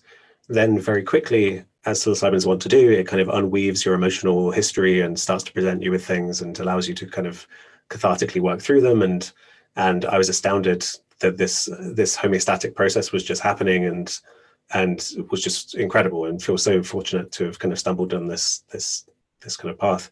And then for me, the kind of the core, I guess, work that I did end up being with LSD, and I found that so the work of Peter Levine, who's kind of founded this thing called Somatic Experiencing, which is just, it's effectively just allowing your body to naturally tremble out stored up energy. So I went from someone who had a lot of muscle tension that I thought was just purely physical, a whole bunch of different problems, kind of skin, eczema issues, asthma, all these things that Western medicine had diagnosed separately and said were just physical problems. And then I identified that, well, actually, I had an incredibly stressful childhood, and then all of this stuff was just there because my set point was as a very fearful, traumatized individual. So it just took many sessions of me just kind of breathing. Gay Hendricks is another person who really helped me early on. Reading his work really helped me. He talks about just kind of very simple, basic breathing techniques. And so combining slow breathing with a willingness to feel the emotions and to work through them by allowing my body to release them. That process just, I can't overstate how like healing it was for my health. I went from someone with all of these issues, and then they all resolved through this very simple process of re-experiencing and releasing stored up trauma. And so that brings me to today, where I'm just a truly transformed person. My physical body is different. I ended up going for an asthma checkup, and they said like, how's your asthma been? And I said, it's going to sound strange, but I don't think I have it anymore. And they laughed and said, well, that doesn't happen. They gave me a test and they said, you don't have asthma. And I was like, yeah, I know, right? I don't seem to, and the way I understand that now is I never really had it in the first place. What I had was severe breathing difficulties from incredible soft muscle tension from trauma. So that's something I'm really kind of, somewhere I'd like to see it used, is just a kind of, so you take something, psilocybin, LSD, ayahuasca, these things just they unlock they unlock the organism basically and allow it to engage in its natural homeostatic patterns that brings it back towards balance and health. And so that is something I wish for every individual who it's safe, for them to have these experiences, which is basically everyone who's not either kind of bipolar or schizophrenic. I think most people could value from that kind of process. And so that's where I think that should be the main mode of medicine for mental health treatment and psychosomatic conditions like I had. I would like to see this as the kind of first line of defense for mental health treatment. And so that I'm all guns blazing, can't wait for it to be rolled out as widely as possible. And then what I think for me, what happens is on that journey, you have these insights into, you experience non-dual states. I mentioned briefly something I've not spoken about in public, but I want to at some point is the reality of redemptive love. Something that's kind of spoken about in kind of religious traditions that I just ignored. But then suddenly, if you understand love to be this mode you can be in where you're maximally open and you just surrender and you say yes to everything that arises, that unlocks this. That's similar to the psychedelic state, and it unlocks this process of homeostasis where you can just allow everything to arise and you just find a set balanced point.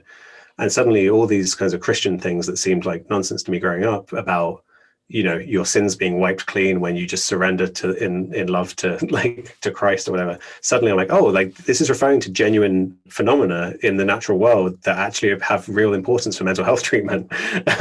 And they're these deeply spiritual states that are not supernatural, then they make sense. This is why I like the synthesis of science and spirituality. So I'm like, if I can unpack that in biological terms and say, look, you can have a true experience of transcendent redemptive love, and it makes sense. It's real. It genuinely has. We can unpack it in biological language as well, and it doesn't demean its meaning. So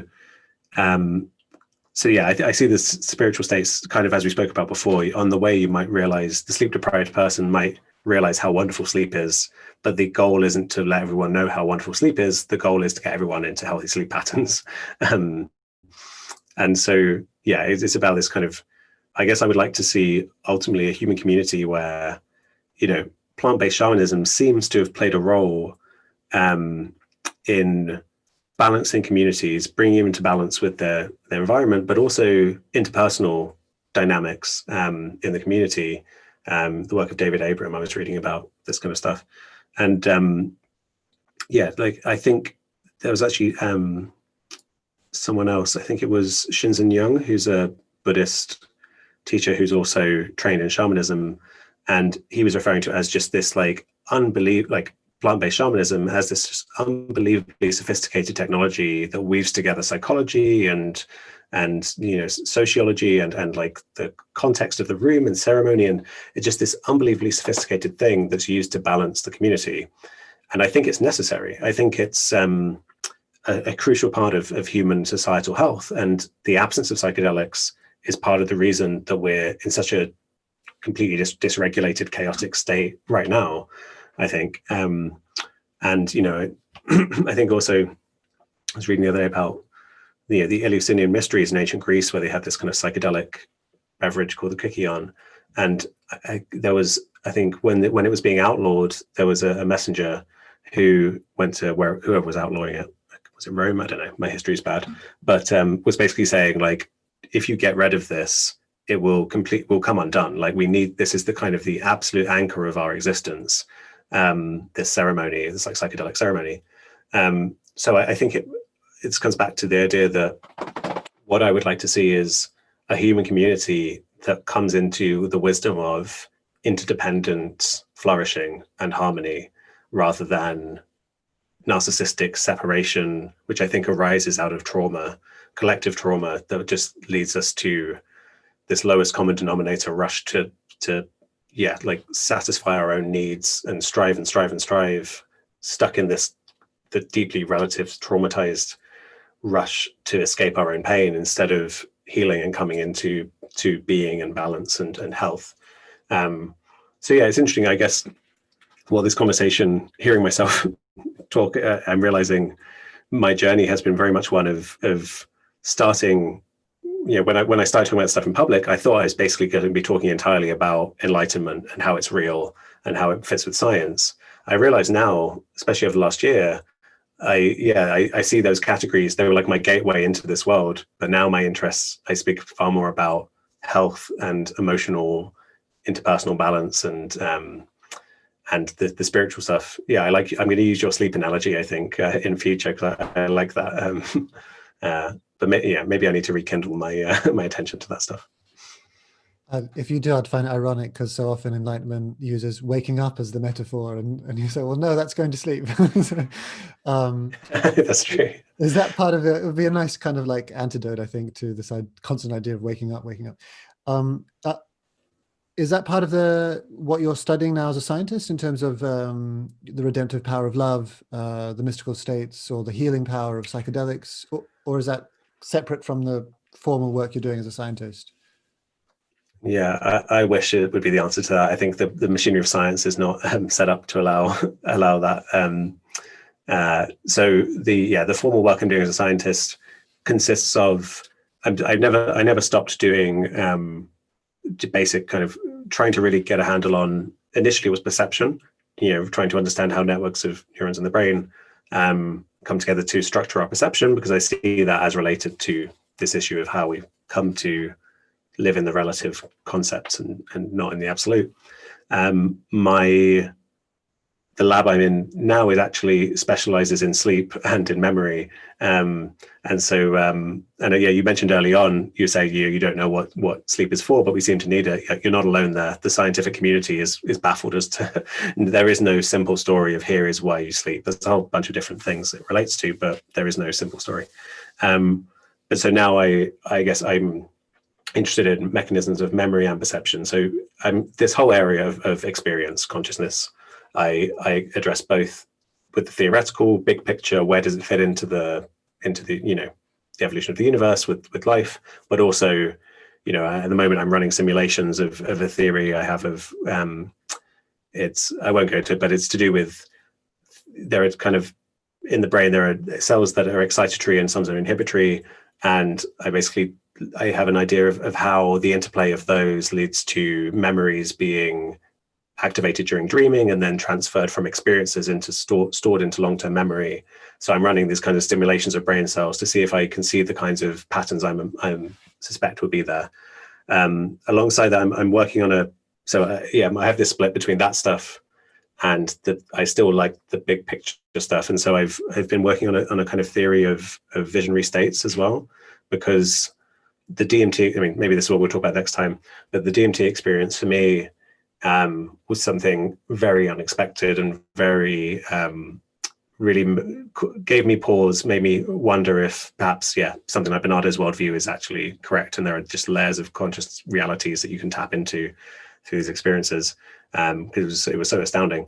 I ended up, I am a scientist and I have this particular worldview, and I ended up coming up with a way of thinking about these experiences that fits with my way of thinking. So I've been writing that up. I'm going to publish it at some point. But it's something I'm not, with the consciousness thing, I felt like I'd really found the answer I was looking for.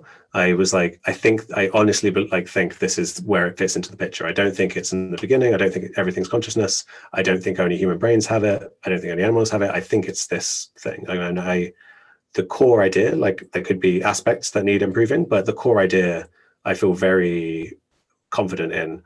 With the DMT thing, I'm like, I feel like there's this huge monolithic experience you can have, and science has very little to say on it. It just says, it's your brain doing some weird thing, but it's so highly structured and so seemingly meaningful that I feel like I'm sending out a flare into the dark with this theory of trying to say, here's maybe a way of thinking about what it might be. But because I don't have that, I don't think I've solved it. I don't think it's like, here you go, everyone. Here's why it's all in your head, and we can move on. So I feel quite tentative about it. I don't, I especially don't want to be perceived to be just some scientist who's like, we can explain it away in some reductionist way, because my feeling is the meaning you experience in these states is often real. It's like the Jungian concepts of archetypes and collective unconscious really match. If in a psychedelic state you realize the deep importance of love, that's because love is deeply important. It's not that's not hallucination. It may be coming from within you, but it's real. And so it's a similar thing where I think it's revealing really deep core programming that's basically in our organism. So I do think the perspective is that it is generated by the mind, but it's revealing something really profound to us. So it doesn't strip of its meaning, but it's not meaning that's coming from, hey, we're getting in touch with aliens or other dimensions or the more kind of far out ideas that are floating around out there. I have a friend who was born blind and says that, including during psychedelic trips, they don't experience any visualizations at all. And I'm curious how it feels like so much of what's confusing and spectacular about psychedelic trips is what people see. It's the visual aspect of it, whereas this sense of, oh, love has a redemptive power, or these other kind of insights, stripped away of the visual paraphernalia of trips. Yeah, I wonder if he tends to have psychedelic experiences that are less distracting for that reason, because they still seem very profound for him. But yeah, I mean, I think our culture is particularly obsessed with the kind of more frivolous, entertaining aspects of the visuals, because hallucinogen, right? It's like hallucinations. That's one of the early terms for it. And I think when people first try psychedelics, something that you hear a lot is the recognition that the thing about the psychedelic state, if we can say the psychedelic state, but say you're on a moderate dose of mushrooms or LSD or something. I think a lot of people feel it's the felt sense of things like awe and sacredness and profundity and perspective shifts, stuff like that, insights. To me, that's the real meat of the psychedelic experience. If you put on a VR headset and show me some pretty geometry, sure, that's fine, but that's not a psychedelic experience. Yeah. And so it's sounding like the main value that you see for psychedelics is more in the healing aspect and the trauma and accessing body trauma. Do you have any more comments to make on, I saw in one video you felt that psilocybin is probably going to be more useful for that kind of experience than, for example, DMT. Do you have any sense of even psilocybin on a very high dose, people complete, as far as I've never experienced this myself, but as far as I can understand, you can completely leave the body or leave all sense of consciousness of this reality. So would you say it's more about getting the right substance and getting the right dose so that someone is in this state where they're accessing and re-experiencing this trauma, shaking it out, allowing things to be released? Yeah, I mean, I should be careful to say as well that the body-based stuff was powerful for me, and I think for a lot of people will be, but it won't necessarily be it for everyone. The beauty of these things is they can unlock emotional things. Maybe there's just people need to feel emotions, and maybe it's not body-centered for some people, but just this basic principle of our sense of separation being linked up with fear and past emotional pain, and the ability to open up that process and look at your shadow side and come to some integrative, to integrate yourself. That's the thing that I think most people could benefit from.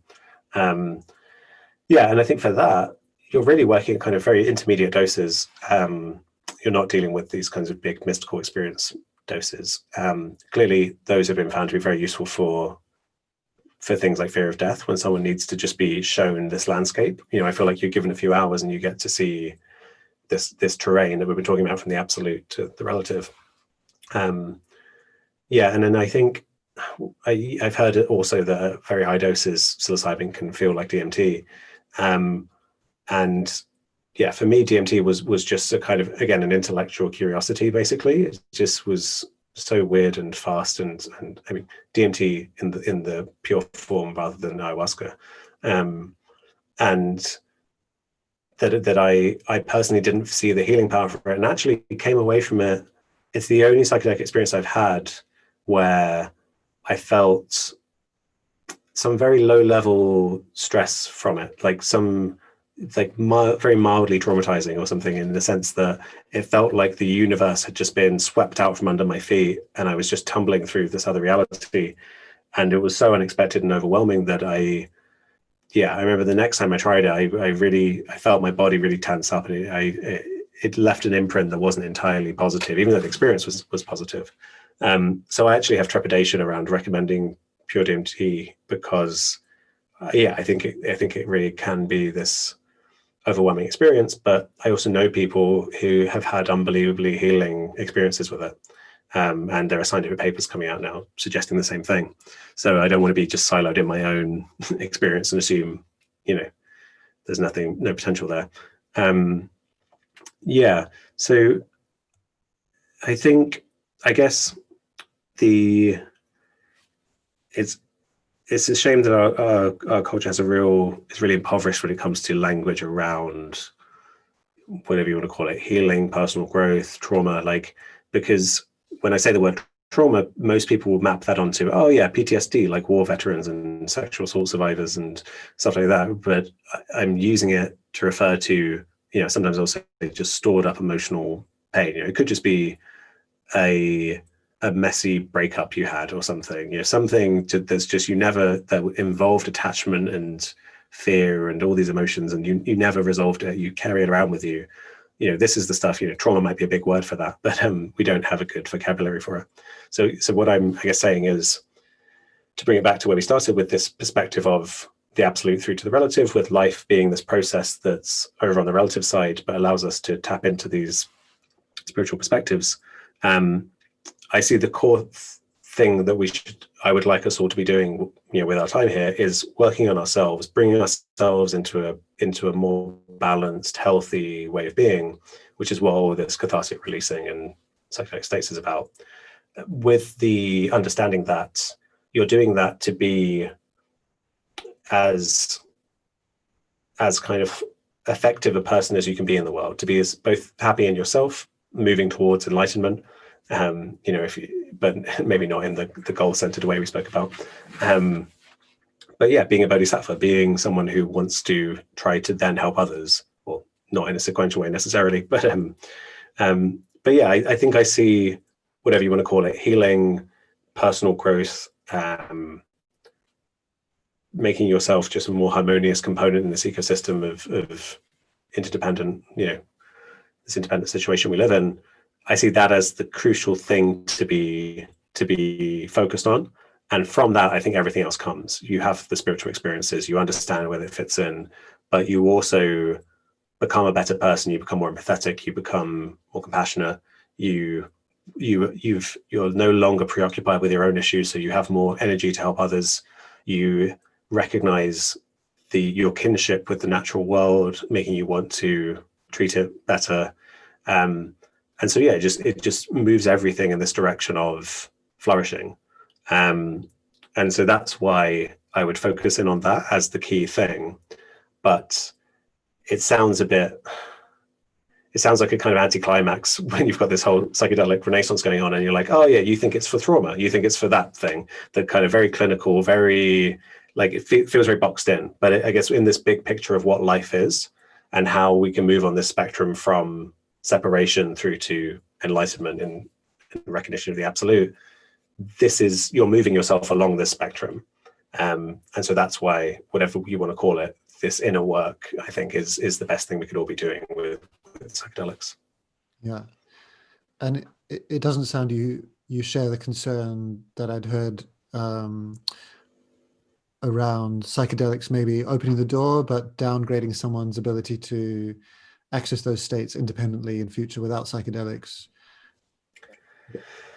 Yeah, it's interesting because, I mean, I mentioned how as a teenager I would have these kinds of true, like, bliss states, like religious experience states, that I don't have in the same way anymore. I can move on to that side of the spectrum, but I'm not in the same states. And I see that as a mark of health. I see myself now as a more just healthy, embodied person who's not. It's almost like someone with bipolar might have higher highs than I have. But I mean, I think that the states are still real. I'm not saying it's like it's a mental illness I had or still have, but I think I don't share. I mean, I think that fear would come about if you lived in a monastic community and you were interested in exploring consciousness and enlightenment and stuff. I don't think everyone should be tripping. I think you're right that if everybody trips and says, "Oh, I get it," it's like being in the absolute. I experienced that yesterday. Now we can kind of clock off and not have to meditate. That would be chaos and pointless, and you'd have very unwise. And we see egomaniacs get generated that way who think that these kind of messiah complexes and stuff. So I guess that's also why I now see the spiritual stuff as secondary to an embodied life process of self-improvement. Because if you just focus on the spiritual stuff, then it can get a bit off balance.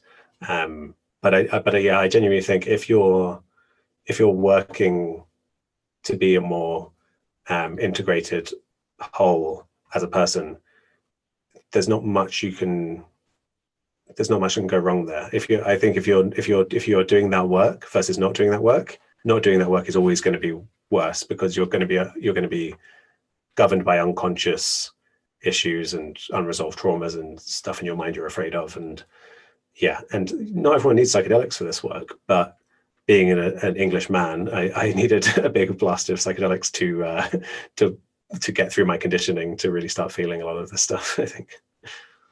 And you see that as a continuing element in your path as far as you can intuit, like year on year, or it feels like, great, I've had that experience, that's great, I can...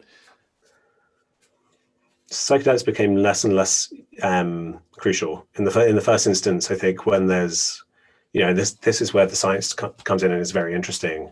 That memories are, the way that we currently think about memories is as being stored in patterns of connectivity and networks of brain cells, and psychedelics seem to reopen plasticity in those networks, allow them to rewire, and we see, treatment-resistant PTSD can be cured with something like MDMA or psilocybin or ayahuasca. I think in part because it actually reopens that plasticity and the brain can rewire itself. And so I think without psychedelics, these huge traumas they can't be confronted. The brain, like the organism is a survival machine, and some of those survival mechanisms will be coping mechanisms that are not primarily concerned with your well-being, but primarily concerned with your survival. So you might exist in a state where you're having flashbacks to make sure you're really making sure this isn't going to happen again. And you might be really in a state of constant stress and constant vigilance. And your organism has just kind of assessed that you came so close to death that, sorry, this is you now. This is how we're going to be in order to make sure you survive. Like, that's the kind of logic of how trauma just stays in the system if you've been in a war or something. But in the wider context, we now know, the people in the situation can say, the body doesn't know that it's not going to experience a landmine 2 seconds from now. So, but we now know that we're in this they were in a highly artificial situation, and now they're not anymore. So it's okay to let go of it. And so you can kind of, erase that memory and write it over with a memory of safety or knowledge of safety in the present moment. And for those people, and for me, like with these big traumas, a lot of them can't be addressed without that physiological key, I think. And I think that's because we live in such a strange, alienated situation, like our animal physiology did not evolve to deal with bombs. Like, that's just not the kind of visceral destructive energy that occurs in, I guess maybe some natural phenomena, but there's lots of strangeness in the world that we live in terms of stress that for how off the scale they are, we need something very powerful that can go in and rewire our nervous systems. But for a lot of people, they can do body work and just learn emotional health without this stuff. But I think they allow you to make a lot of progress in a short period of time. The kind of person who might go to therapy and then say it just seems that each session isn't making much progress and it just stretches off into the future. But in a psychedelic session, someone can really grieve something, come out of it and go, oh, I really think I kind of addressed that. I like, maybe it's still probably going to be there, but maybe I took like 70% out of the emotion out of that memory. And now I can think about it without getting overwhelmed. That gives you a real sense of light at the end of the tunnel. So yeah, I see them as a very powerful catalyst, I guess, to this process. But if we could get everyone just on this process without the psychedelics, that would work as well. But it would be silly to not use them, given what powerful tools they are. Hmm. I'm just really appreciating how many different areas of interest you weave together, and also how many new perspectives or unique perspectives that I'm hearing. So that's great. I'll maybe finish on a slightly different question, because I remember you saying that your education at Oxford has allowed people to take you seriously as a scientist, and it's been the length of your beard that has allowed people to take you seriously in spiritual matters. Yeah, how long does the beard have to get for people to start to take me seriously? Because I'm noticing there's quite a lot. Yeah, I think it's fading out into black in the low contrast here, so we could just pretend it's down to my belly button for now.